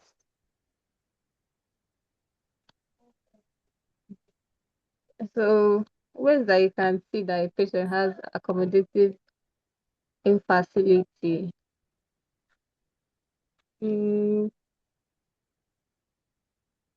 Probably, I'm not sure. Yes. I'm not sure. Help get it. So can I try? Okay, who is that? Cynthia? Is So that Cynthia? Your video yes, is not sir. turned on. I'm people that are active in class. Turn on your video so I can see your face. I hope you have not spied. I will know if you have spied or No, not. Yeah, go ahead. I just want to see the symptoms. I think the patient will experience blurry vision. Blurry vision. Everybody experiences Yes. blurry vision now. I have experienced blurry vision. Hypers experience vision. Presbyo experience blurry vision. So which one are you talking about?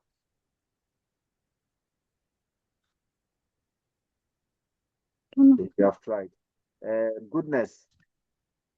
Goodness, and I'm sure that should be her friend. Oh yeah. Ah, I'm not sir, seeing your faces very the well. How many of person, you are there? sir, we are two. Is it Mary? Is that Mary? Yes, sir. Okay, we are good. Talk first. Sir, the person will not be able to flex the accommodation. Like they have it, but they cannot really use it. So if they are reading and they change the look up, it will be blocked for some time. So it will be clear. If they come back to that book, it will also be blocked.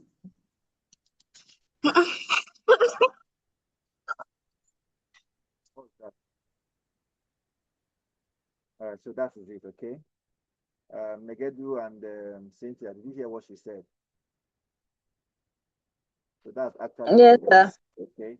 So when patients are changing gaze from distance to near, vision blurs. So if they are reading at near and they change gaze from near to distance, distant vision will blur for a while. And then when they come back to near, it takes a while, okay, for it to clear out. So that's one of them. You can't flex it. Okay, so that's what it is.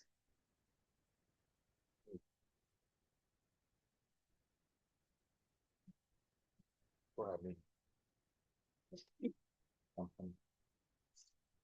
Okay, I have to run again. Sorry, we'll still wrap up. The slides, there are remaining very few, I guess. So, Chioma,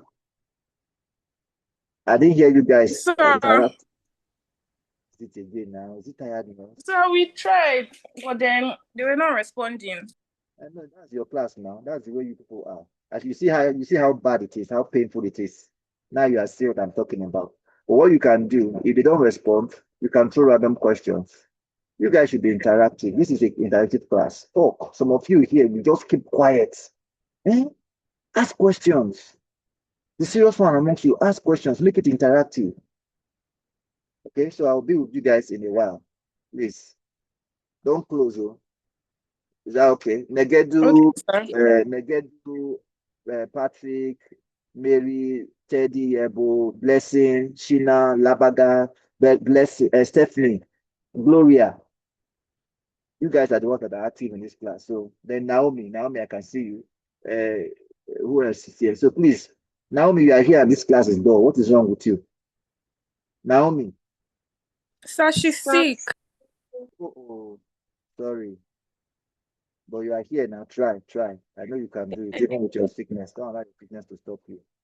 So you guys should make it interactive. I'm listening to what you guys are saying, okay? I'll be back in 5-10 minutes.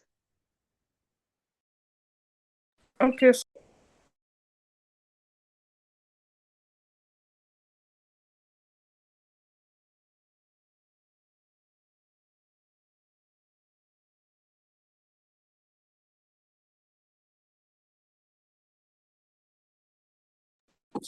Okay, now you guys should ask questions and stuff.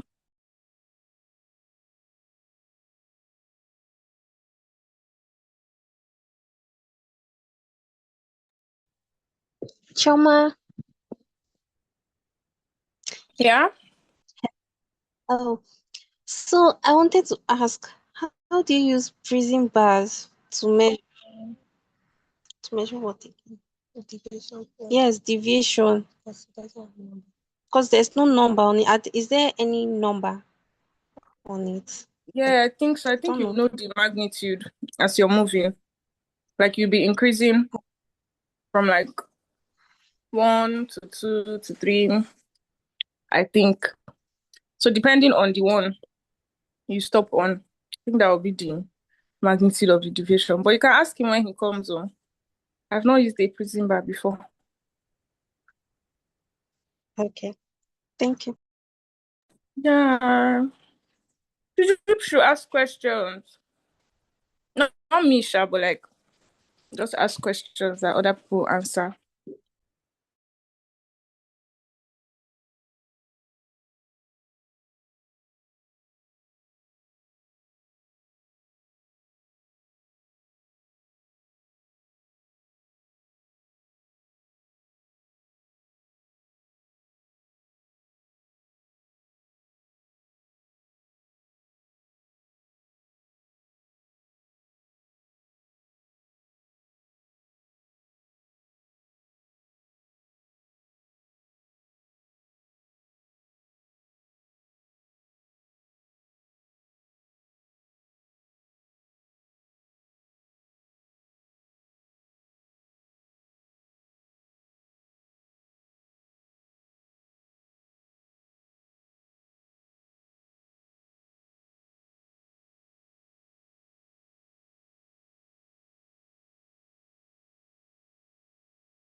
Choma, Yes.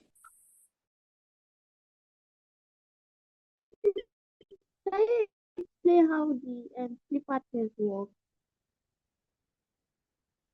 Hey, well, please you should stop asking me all these things that have prism stuff. But then I think that's what he's about to explain now. This one, right?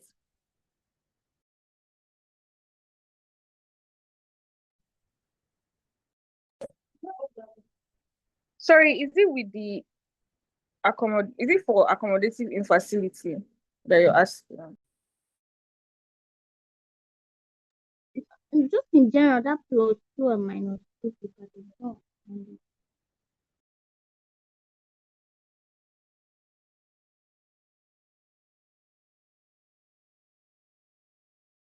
I can try, Eleonora.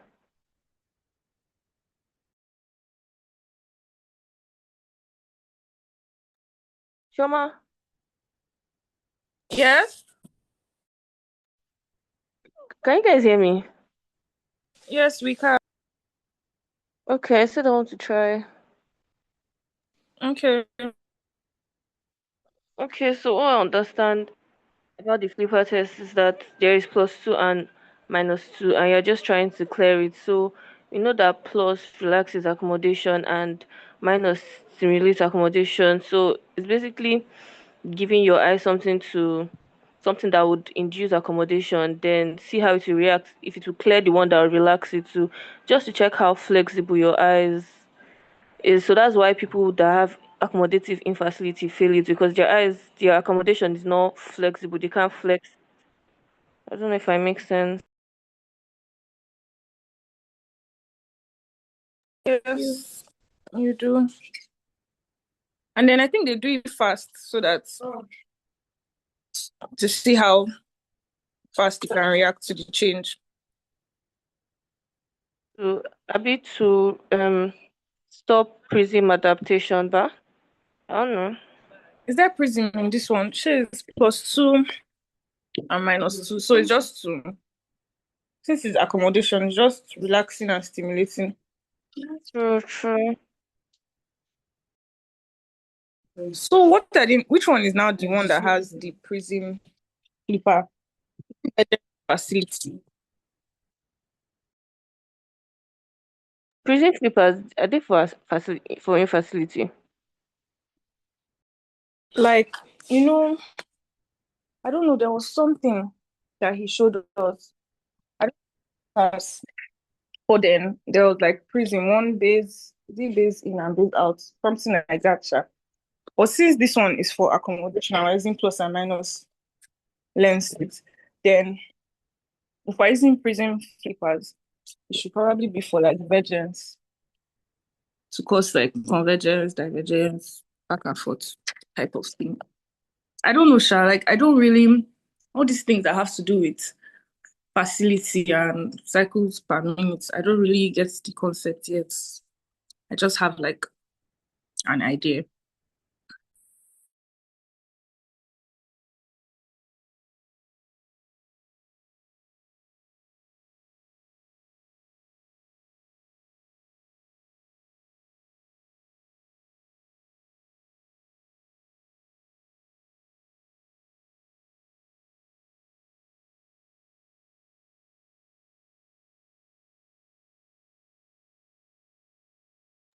Choma, Yeah. please can anybody explain ACA ratio? Okay, so ACA ratio is basically the amount of convergence, I think, that's accommodative convergence that is exerted per one diopter of accommodation. So he said there are two methods, calculation and gradient method. Calculation method, there's a whole formula. I don't have it in my head, Sha, but it's in the slide. You just use formula basically to solve it and you get it. Then the gradient one is like you check Fourier at Sorry, please. Say the definition again. I don't understand. like the amount of accommodative convergence or the amount of convergence that I don't know if the term is exact, Sha, but like that would be giving off, I don't know if that makes any sense, per one diopter of accommodation. So basically let's say the degree of convergence that occurs for every diopter of accommodation. Do you get? Might not be the right terms, Sha, but that's what it is.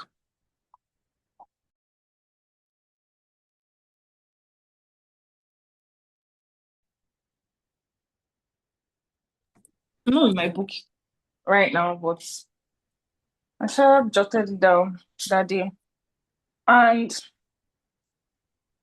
obviously that's near because it is accommodation.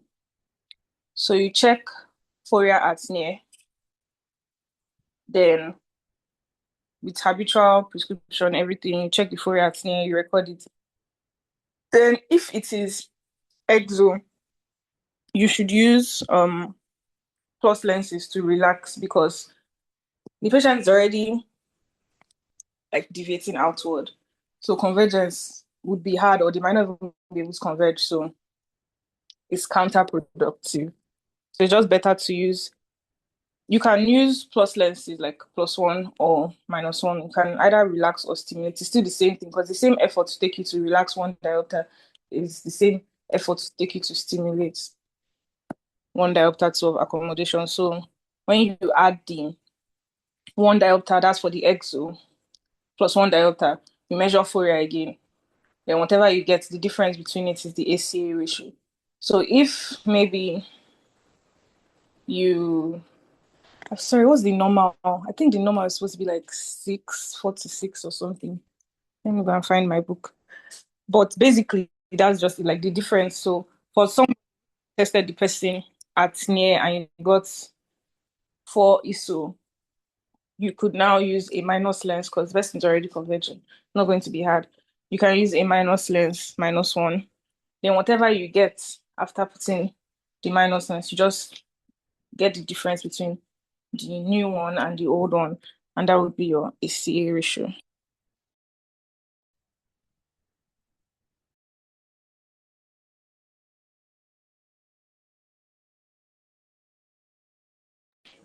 So do you understand? Yes, I understand. Thank you. Yeah. Somebody you said that you're going to add plus or minus. Which one? Are you going to add Or plus or minus? for Or is euphoria? Are you going to add plus or minus? ISO, that's inward, right?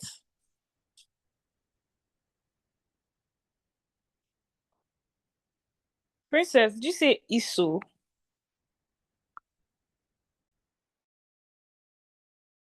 Yeah, that's what she said. She said ISO. And for ISO, you can use -1 because it's Uh, already. um, sorry. The recording I listened to, I'm seeing here that he said we use -1 for exo and +1 for ISO. I remember that time that me and this person were talking in class. That's the key point we're trying to say. He said you use -1 for exo and +1 for ISO. I don't know if I'm mixing it up. I would go and check my book now, Sha, because I think I wrote it there. So I'm coming.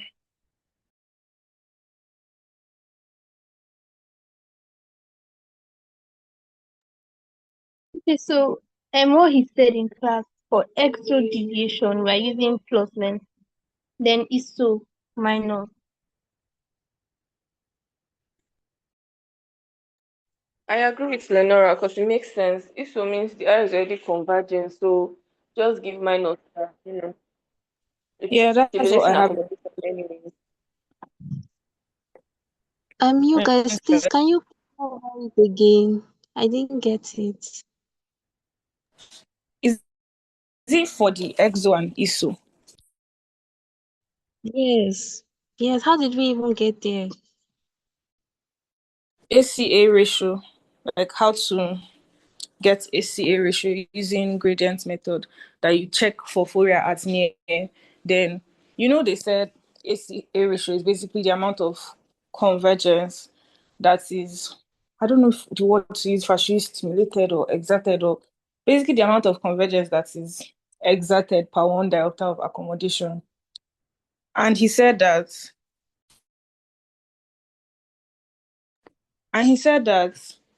the same amount of convergence that would be exerted when you relax accommodation is still the same one that will be exerted when you stimulate accommodation.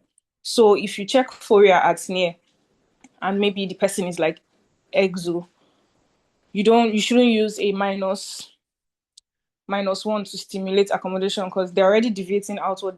They won't be able to like converge properly the way they should. So just relax using A+1 instead. That way you just calculate the difference, between the Fourier you got when you had not added the +1 and then the Fourier you got after adding the +1.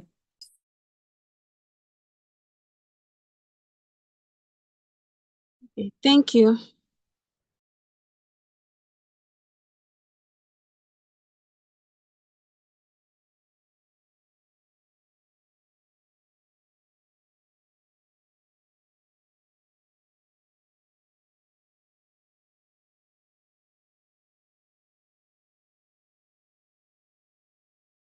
Do we have to ask only like binocular vision questions? Can we ask for 2 questions?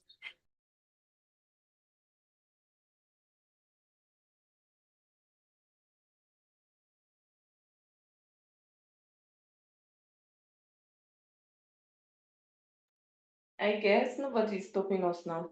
Yes.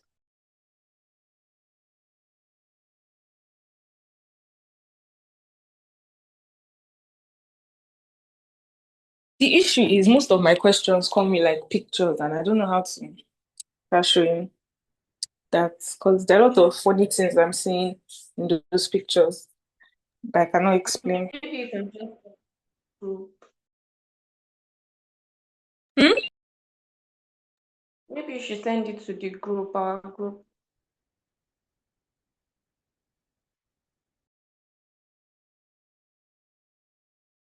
No problem. Let me go and look for them. Hey, first of all, there's one printout like this. The first one, like the first complete printout that he used. I think it was like Macula Cube or something like that. Before we started doing glaucoma.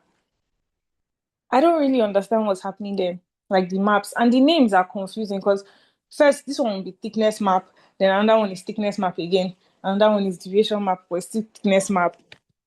I don't even know the names of these things. I mean, for the glaucoma one, I don't know the names, but at least I can explain what's there. But the macula one, I don't even understand what's happening there. Let me send a picture. We entered the 462. I've entered 462. We are doing 444. People are talking about 46 division. Sir? I said we are doing 444. How did you guys enter deviation map and go? The questions were not. Nobody was bringing any question from 444, and we were trying to keep the class going. So, so with all these, all of you that are here, Divine, Iregbeme, you are here. You are not bringing questions. You just joined, Sha. Where have you been, Divine? Good afternoon, sir. So my network is so bad. It has been logging me out How can your since. network be bad? And Are you not in the estate? How can your network be bad? so the network is bad, though. And I actually wanted to ask a question. Oh, yeah, what's the question? So it's about the ACA ratio, the gradient method. I don't know, it's somehow confusing because I heard when you mentioned that for ISO we should use minus and then for EXO we should use plus. And I tried to look at the example, but I don't know, I'm not really getting the concept with the minus and plus. Why would you not get the concept? Who can explain the concept for her? Who can explain the concept for her? Something I've explained several times over and over again. Who can explain the concept for her?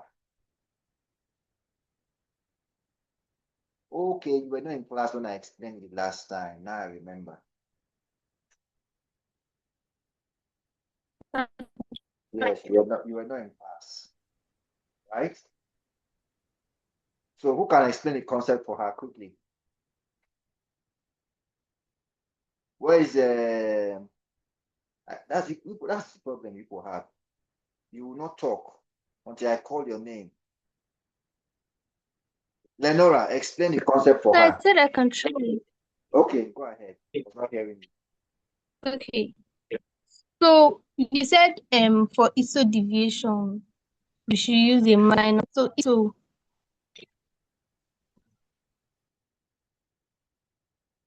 Go ahead. Okay, I think I'm going to start with EXO deviation. For EXO deviation, that's outward, which is a sense because the eye is already deviated outward. So that's what the patient is doing. So if we are able to see minus sense in this case, we might not get the full convergence power that like converge a plus sense because it's very comfortable with that divergence. So we should use the plus sense to relax for that to compare the two results. I think that's what I'm. Very much. John, do you understand what she said? John, do you understand what she said? Yes, sir, I'm trying to get it. She was breaking. Yeah, The sure. network wasn't really. So, who else can explain better, or who can add something to what Lenora mentioned? Lenora, well done. You did well. Who can add to that? For sir, I can barely hear you. Okay, that was why I used. Can you hear me now? yes, sir. Yes, I But I better. always like to use my headphone because I think the mic for this laptop is not very loud. You can hear me now, right? Yes, sir. Yes. So who can add voice to what Lenora have said?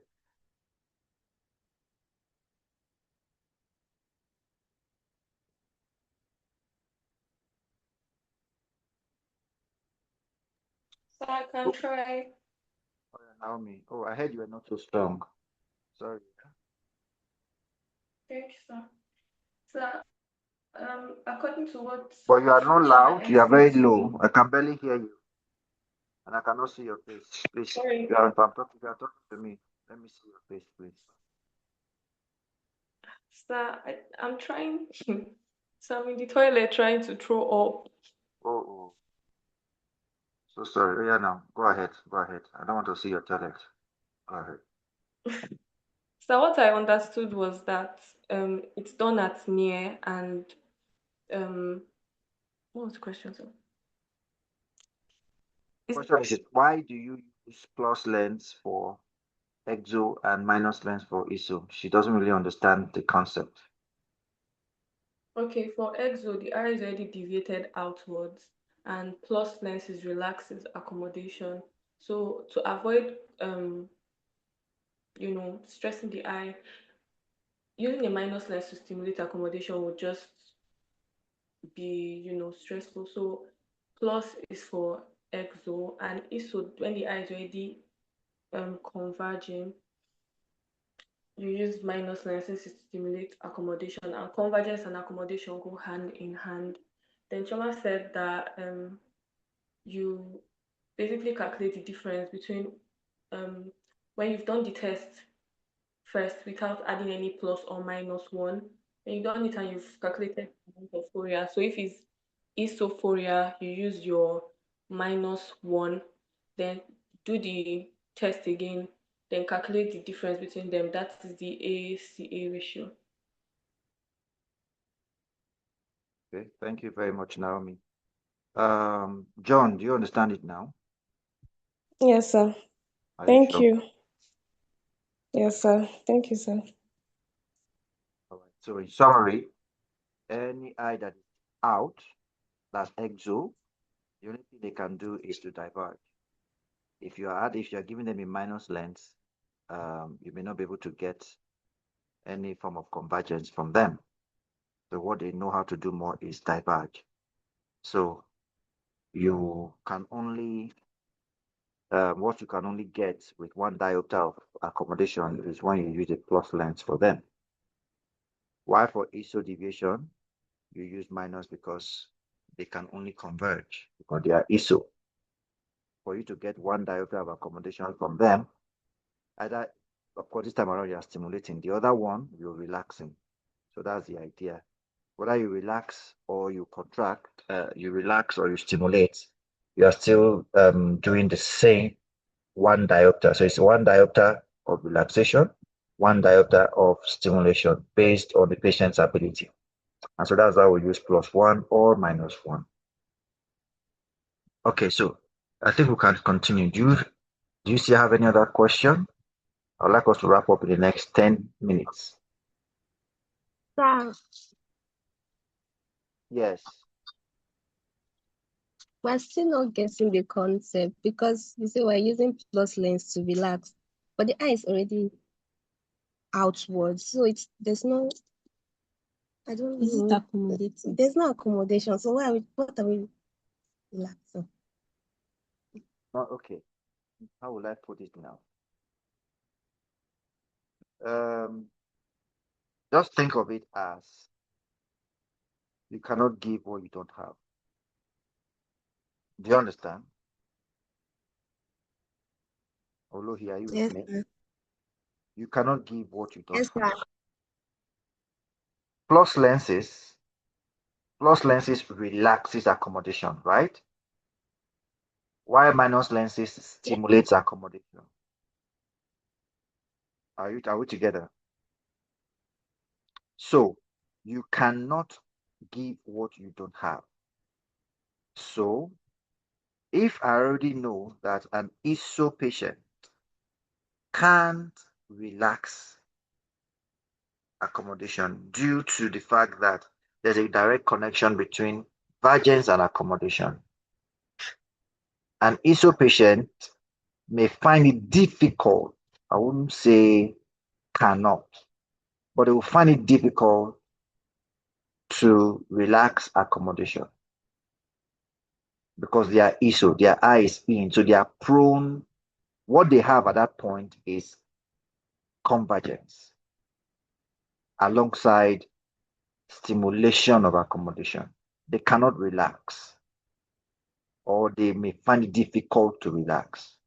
And so, if you are trying to get ACA ratio, which means how much of accommodative convergence or perhaps divergence, because it has to go both ways.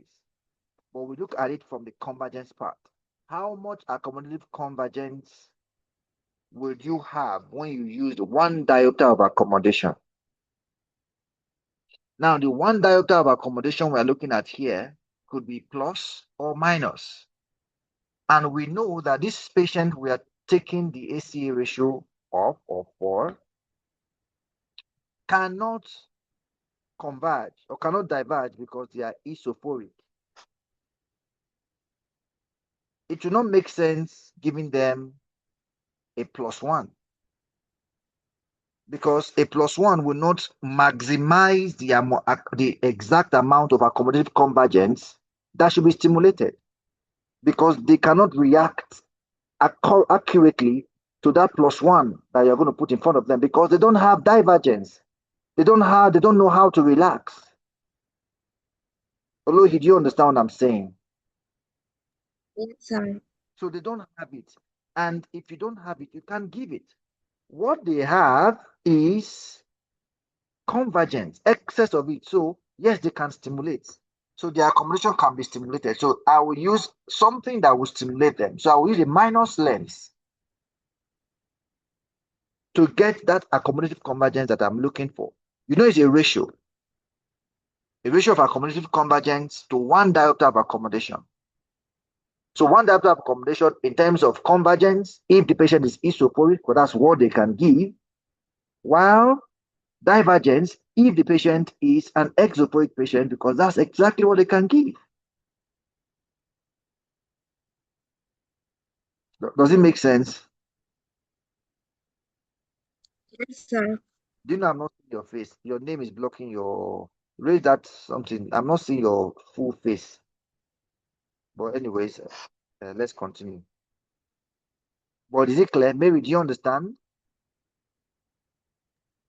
Yes, sir. Maybe, are you sure? Yes. Okay. So can we continue, please? We still have a lot of things. See, we are just here. We are still halfway. 150 slides. So let's quickly rush. I want us to finish in the next 10 minutes. So you already understand what this is about. So gradient ACA is, so I was talking about NRA and PRA, and I told you that you should think of it as reserves for your accommodative excess or insufficient. So it's like a buffer.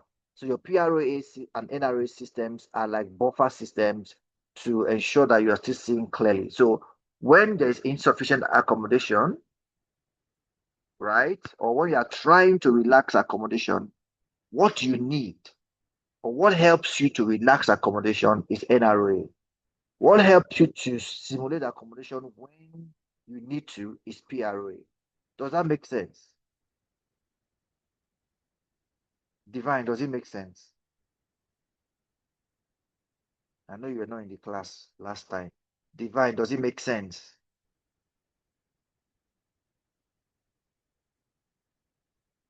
I can't hear you. Yes, sir. Yes, sir. So my phone was hanging. Okay. So I've already explained all of this. So let's move forward. So for your MPA and your A of A, I've already explained all of this. So let's move forward. And okay, I was trying to explain minus lens to blur. You got the check. So when the minus lens you use to get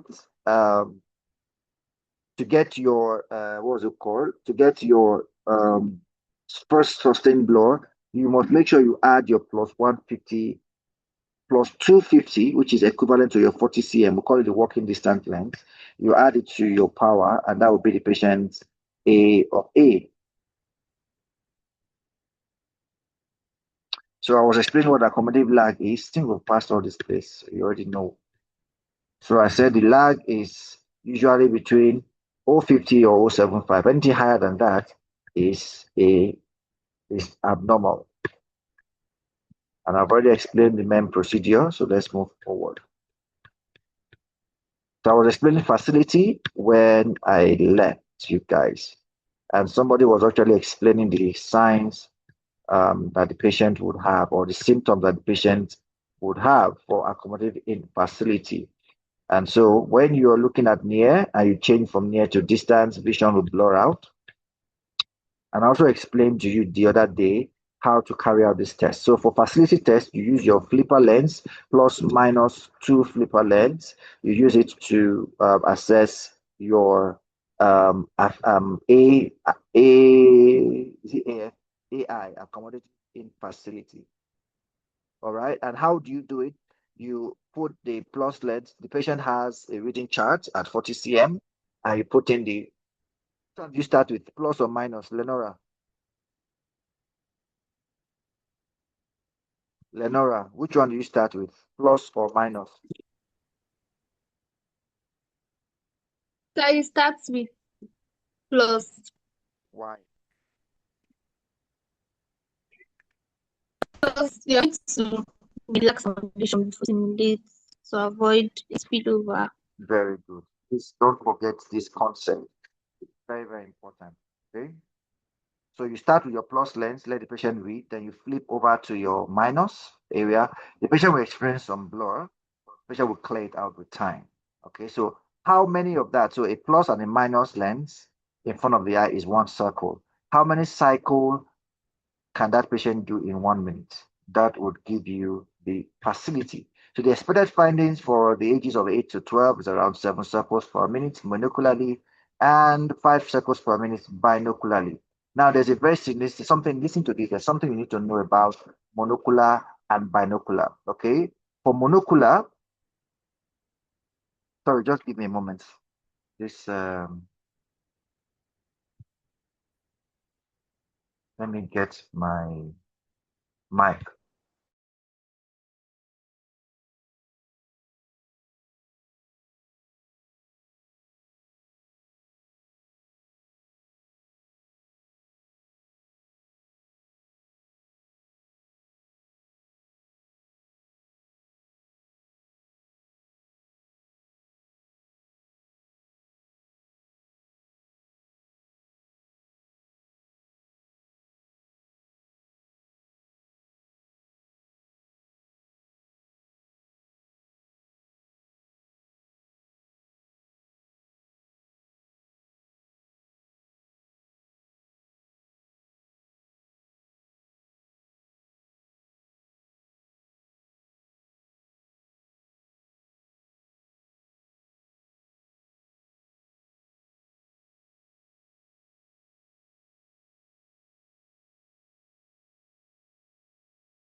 Right, can you hear me now? Yes, sir. Great. So I was saying that there's something you need to know about monocular and binocular facility. We call it MAP and BAP. Everybody say MAP and BAP. Map and BAP. Good. MAP means monocular accommodative facility test, while BAP means binocular accommodative facility test. Their significance is that if by adventure you measure BAP and you measure MAP and MAP looks good, okay, MAP looks normal, most likely and okay, if math looks normal and BAF looks normal, it means all things are equal. But if by adventure math looks abnormal and BAF looks normal, then that means you're looking at more or less like an accommodative problem. If math looks normal and bath looks abnormal, you are looking at a divergence problem. Does that make sense? Yes, sir. Lenora, does that make sense? Sorry, sir. Please repeat it. If math and bath are okay, that's they're within normal values. Good. If math alone has a problem, it's abnormal, and bath is normal, you are looking more at an accommodative problem. If math is normal and bath is abnormal, you are looking at a divergence problem. And I'm sure you understand why. Chioma, why? Because for vergence, you requires both eyes. So that's basically it. Very good. So it's very clear. So that makes a lot of sense. So this is the normal and expected findings you should have. Okay, so let's move on. I just need to mention that very quickly. Okay, so for okay, we've already explained NRA. So PROA, NRA and PROA, you already know what this is. So for NRA means you are relaxing accommodation. So the procedure is you remember you are relaxing before you stimulate. So you use you use plus lenses in this case to relax accommodation. And the point where the patient gets first sustained blur, you stop. So you keep adding, plus lenses for RNA. So NROA, I beg your pardon, NROA is plus lens to blur, while PROA is minus lens to blur. And so these are the expected findings for NROA. It should be around +2 plus or minus 0.50. That's your standard deviation. Okay. A low NROA would suggest accommodative excess. I don't know if this makes sense to someone. If it makes sense to you, can you respond? I beg you, because I stressed this earlier when I was trying to tell you that if you're looking at accommodative, if you're looking at NRA and PRA, see it as like a reserve system for your just like you understand, if you truly understand PRO, PROV and NROV for vergence, see it same way here for accommodation. Yes, sir. Shoma, you understand, right? Good. So that's why I said if you have low NROA, it means that there's no buffer that will be able to help relax this patient's accommodation. So this patient will be prone to accommodative excess. So the subject will have an inadequate positive functional budget. And you can see that because of the connection between accommodation and what's the word? Accommodation and budgets, this patient also have inadequate PFV. I wish somebody is following me. I wish somebody is following me. Okay, so we already understand what PROA. So if you understand NROA, you should understand what PROA is. So PROA simply talks about using minus lenses to blur. Okay, and the normal is around -2.37 plus or minus 1 diopter. So now let's play. When you have high accommodative convergence, low NROA,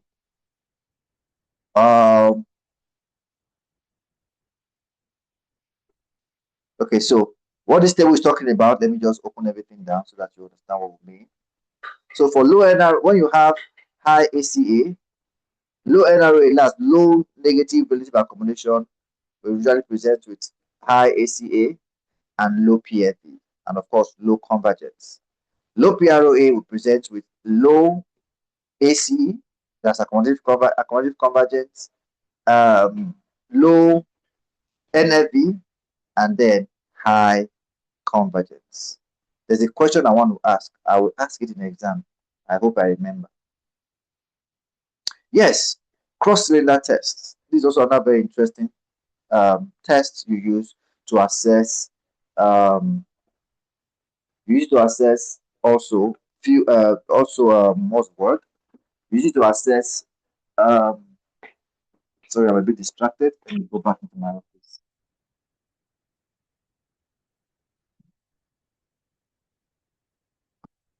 Ah,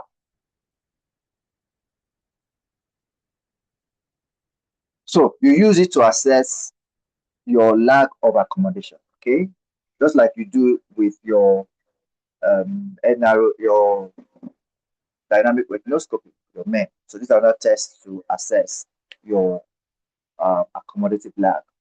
And how is the test done? I would have loved to describe this test because this test is another test that uses some form of chromatic aberration. Okay, I wish we were in class to be able to explain this. Okay, but what you do is the purpose, just like I said, is to test accommodative response. So it's similar to what you use your dynamic retinoscopy for. Okay, so now there's this grid. You saw that grid earlier. Okay, so this plus grid, this cross cylinder is very, very important. This is the target that this patient will look at.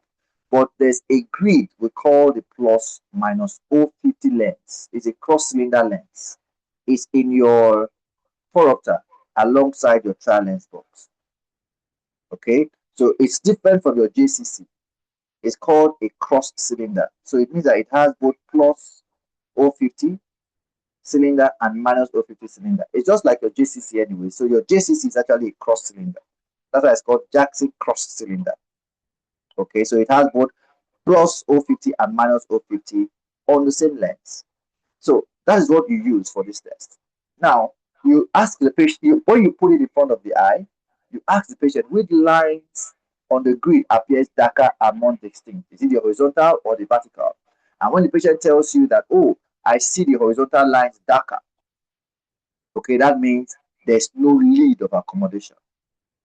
Now, remember that this patient will be given their normal prescription. So when the horizontal line appears darker, all you need to do now is to add plus 025 lengths until both of them appear clear.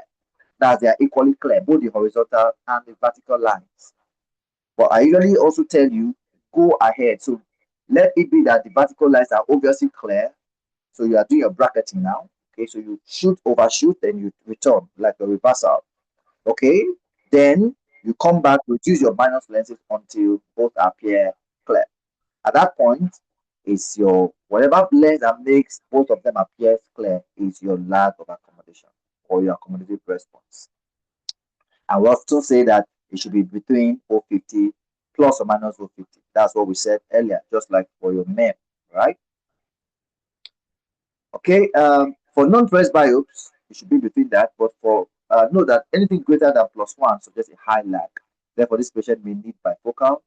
That is why for myopia control, when you do myopia control, this test is very, very important. You must do it because that's what you will use to actually determine the ad you will give a patient. Have I taught you guys myopia control here? Chioma? Did you say myopia control? Yes, please. No, sir. Please remind me. It may not be that may be pro bono, that may be off curriculum, but it's very important you know myopia control. Okay, so maybe one of these days, off the curriculum, please remind me to teach you guys. It's very, very important.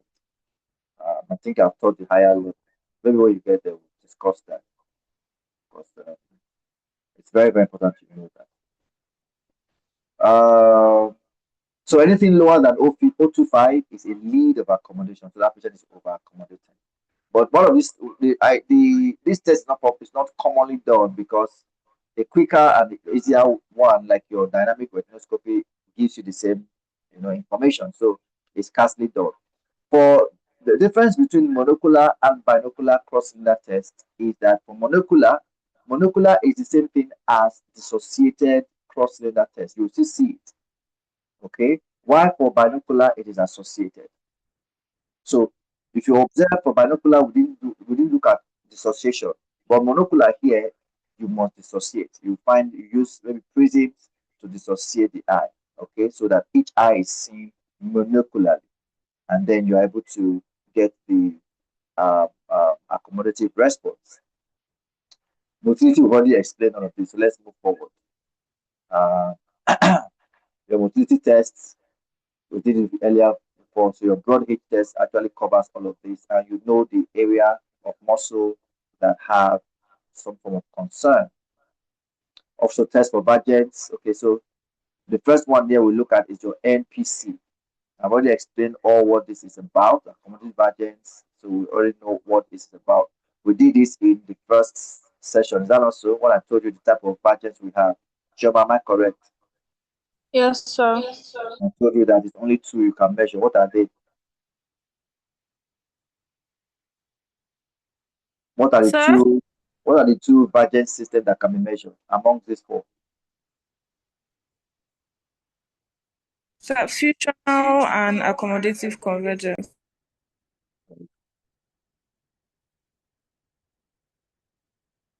Okay. So, why is this slide coming here? I think we looked at this before. Okay, so NPC. You already know what NPC is. I've explained this one before, right, Chioma? Yes, sir.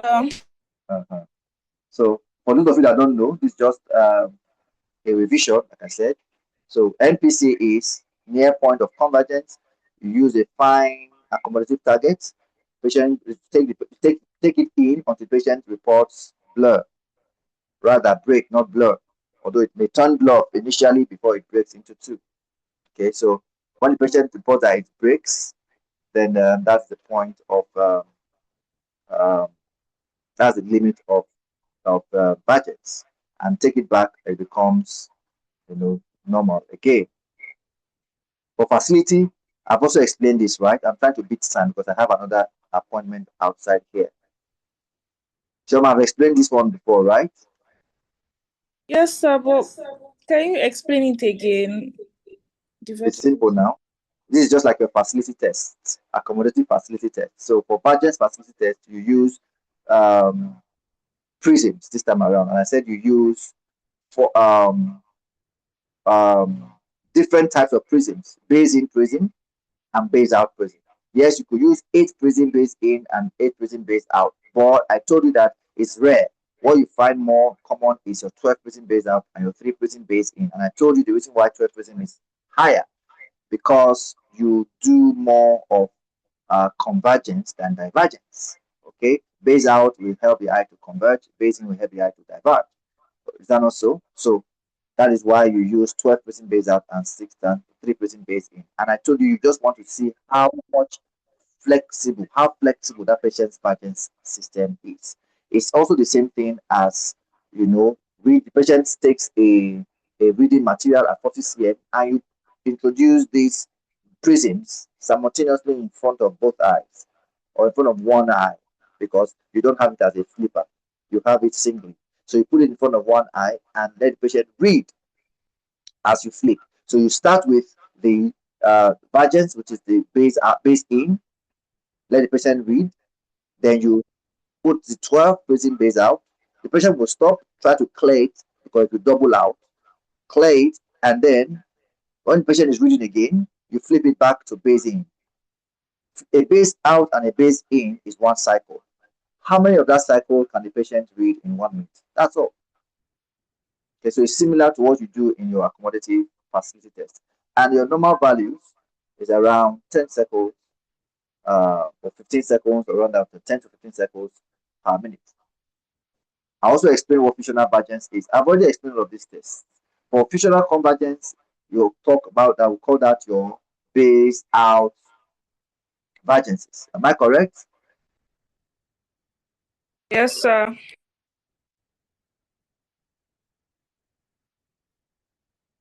And so you introduce that into your eyes until you get 3 reports: blur, break, and recovery. And I told you guys that when you do it at distance, if you are using base in budget at distance, you don't report blur because number one, when the eye is diverging, there's no blur, and when it's at distance, there's no blur. Is that not so? So you don't expect a blur value for base in budget at distance. But for every other one, you should expect a blur value.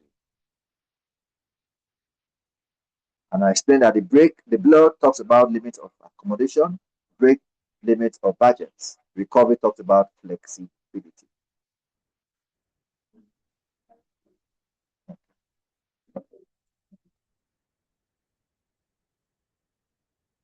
So just a moment, please.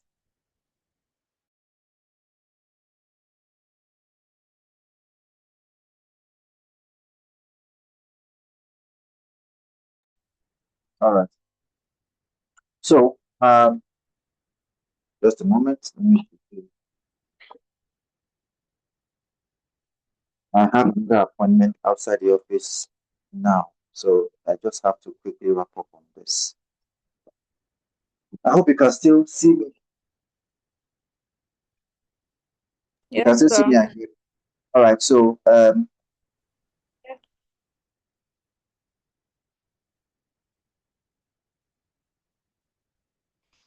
your base in variance and your base out variance, you use your base in front of the eye, you get your break. Base in variance, you don't get blur at distance, but you can get blur at near. Your base out variance, you get blur, break, and recovery, both at distance and at near. And their values, their normal values you could use, their expected values that you should have. For ACA, we've already explained what ACA is, so let me move away from here. The question now is, you know what ACA ratio means. What about CAC ratio? What does that mean?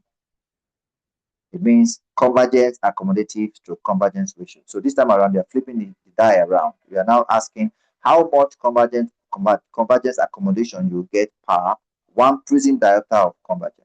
Okay, although it's rare, it's a rare test, but it's also sometimes necessary to do. You know what cytokinetic response is? We've talked about this over and over again. This is where you want to measure. This is near triad, it's also known as your near triad, okay, or your near reflex test, where these three things take place at the same time. Smooth variance or step variance. Take note, for smooth variance, it's the same thing as your variance ranges, okay, where you're using your base in and your base out. For smooth variance, what you do is you use your Risley prisms to actually do that to check for this blur, break, and recovery. Why for step variance, you use your prism bars.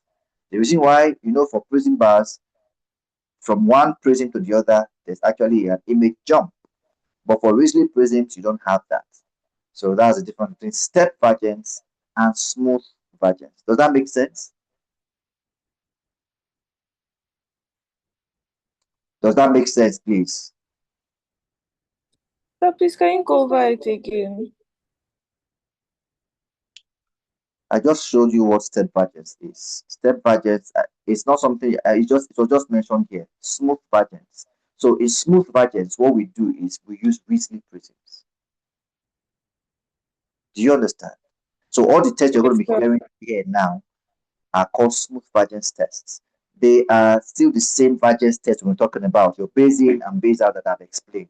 But I said for smooth variance, what you use is Risley prisms that is found in your phoropter. While for step variance, what you use is your prism bars.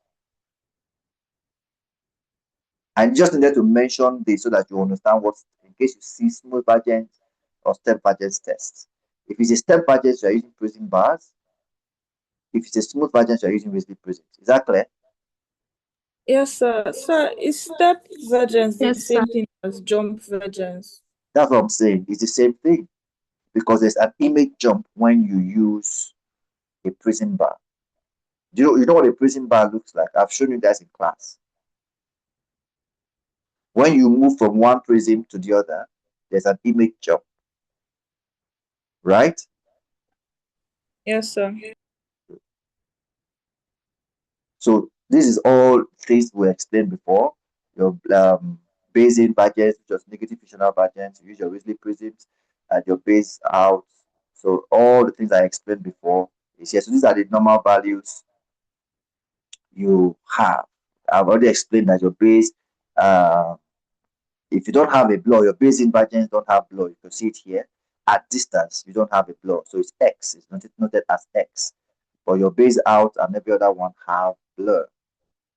These are your expected findings for base invergence at distance, base invergence at distance, base invergence at near, base invergence at distance, base invergence at near. So these are your expected findings. Anything above or below this is abnormal. The same thing for vertical. For vertical fictional divergence, now take note. You know you do for lateral, you also do for vertical, right? So for vertical Fourier, vertical divergence tests, you don't use, you use your base up and base down vergence, your base up and base down prisms. Now this time around, you don't put it in both eyes. I've already shown you how to induce base up and down prism using your Risley prism. You don't put it in both eyes, you put it in one eye. So if you are doing your vertical vergence, base down vergence, put your base down in one eye and then increase until you get break and recovery. You don't need the blur here because vertical vergence, you don't get blur. In vertical vergence, there's no accommodation that is stimulated or relaxed. So you don't expect a blur value here. So what you expect is break and recovery. Does that make sense? Yes.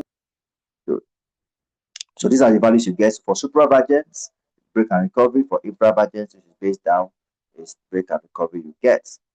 Now you see step vergence tests now. So in step vergence tests, what you use here is you use your prism bars. It's done with prism bars, not Risley prisms, and it's the same thing you do. The same thing you do. So these is a prism bar. This is a base up and down prism bar. NPC, we've already explained what NPC is. Watford dot, we've already explained what Watford dot is. So I explained it in class. So I'm sure it's clear enough. Just looking for a place to wrap up the one that we've not done before. I also mentioned what shared criterion is. I keep saying that shared criterion simply talks about your demand or your reserve should be twice your demand. Shared criterion means this is also there's also what called Percival's criterion too. But shared criterion just explains that your reserve should be twice your demand. Prescribing prisms, that one is not necessary. You don't need that. Factors that can affect accommodation and budget test results. All of these factors can affect adaptation, smoothness. That's why each time I tell you for patients to adapt, cover one eye, let them understand what is being seen. Okay, and also the smoothness of testing. Let them your Risley prism to help you do this instead of the jump patterns seen in your prism bars. And you must do it very fast. Don't waste time because the brain gets tired easily. And there must be complete and clear, explanation of the instructions that the patient needs. So you must prepare your patient properly. And targets also very, very important. Use good targets and also good illumination. How to minimize adaptation effect or carryover or spillover, like we call it. Do Fouriers before budgets, as check for the demand before you check for reserves. Do base in before base out. Do NROA before PROA. Do BCC before PROA.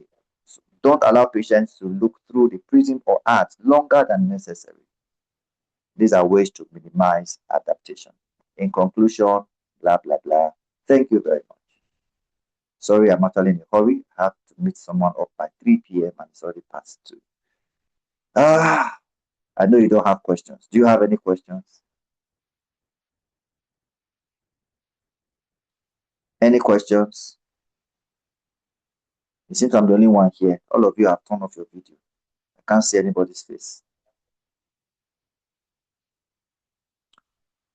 Any question?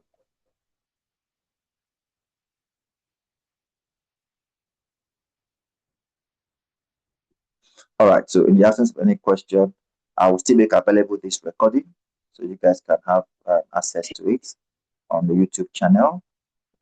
Try and use it and listen to it again and again and again. I'm sure it will make some things clear. And if you still have any questions you want to ask, please, you can reach me out privately and I will try to respond. In the absence of any other question, I want to say thank you everyone for joining. This is a very, very long call, but I hope it was helpful to a few of you, if not every one of us. So thank you everyone and do have a good weekend. See you on Monday for your CA. Bye-bye.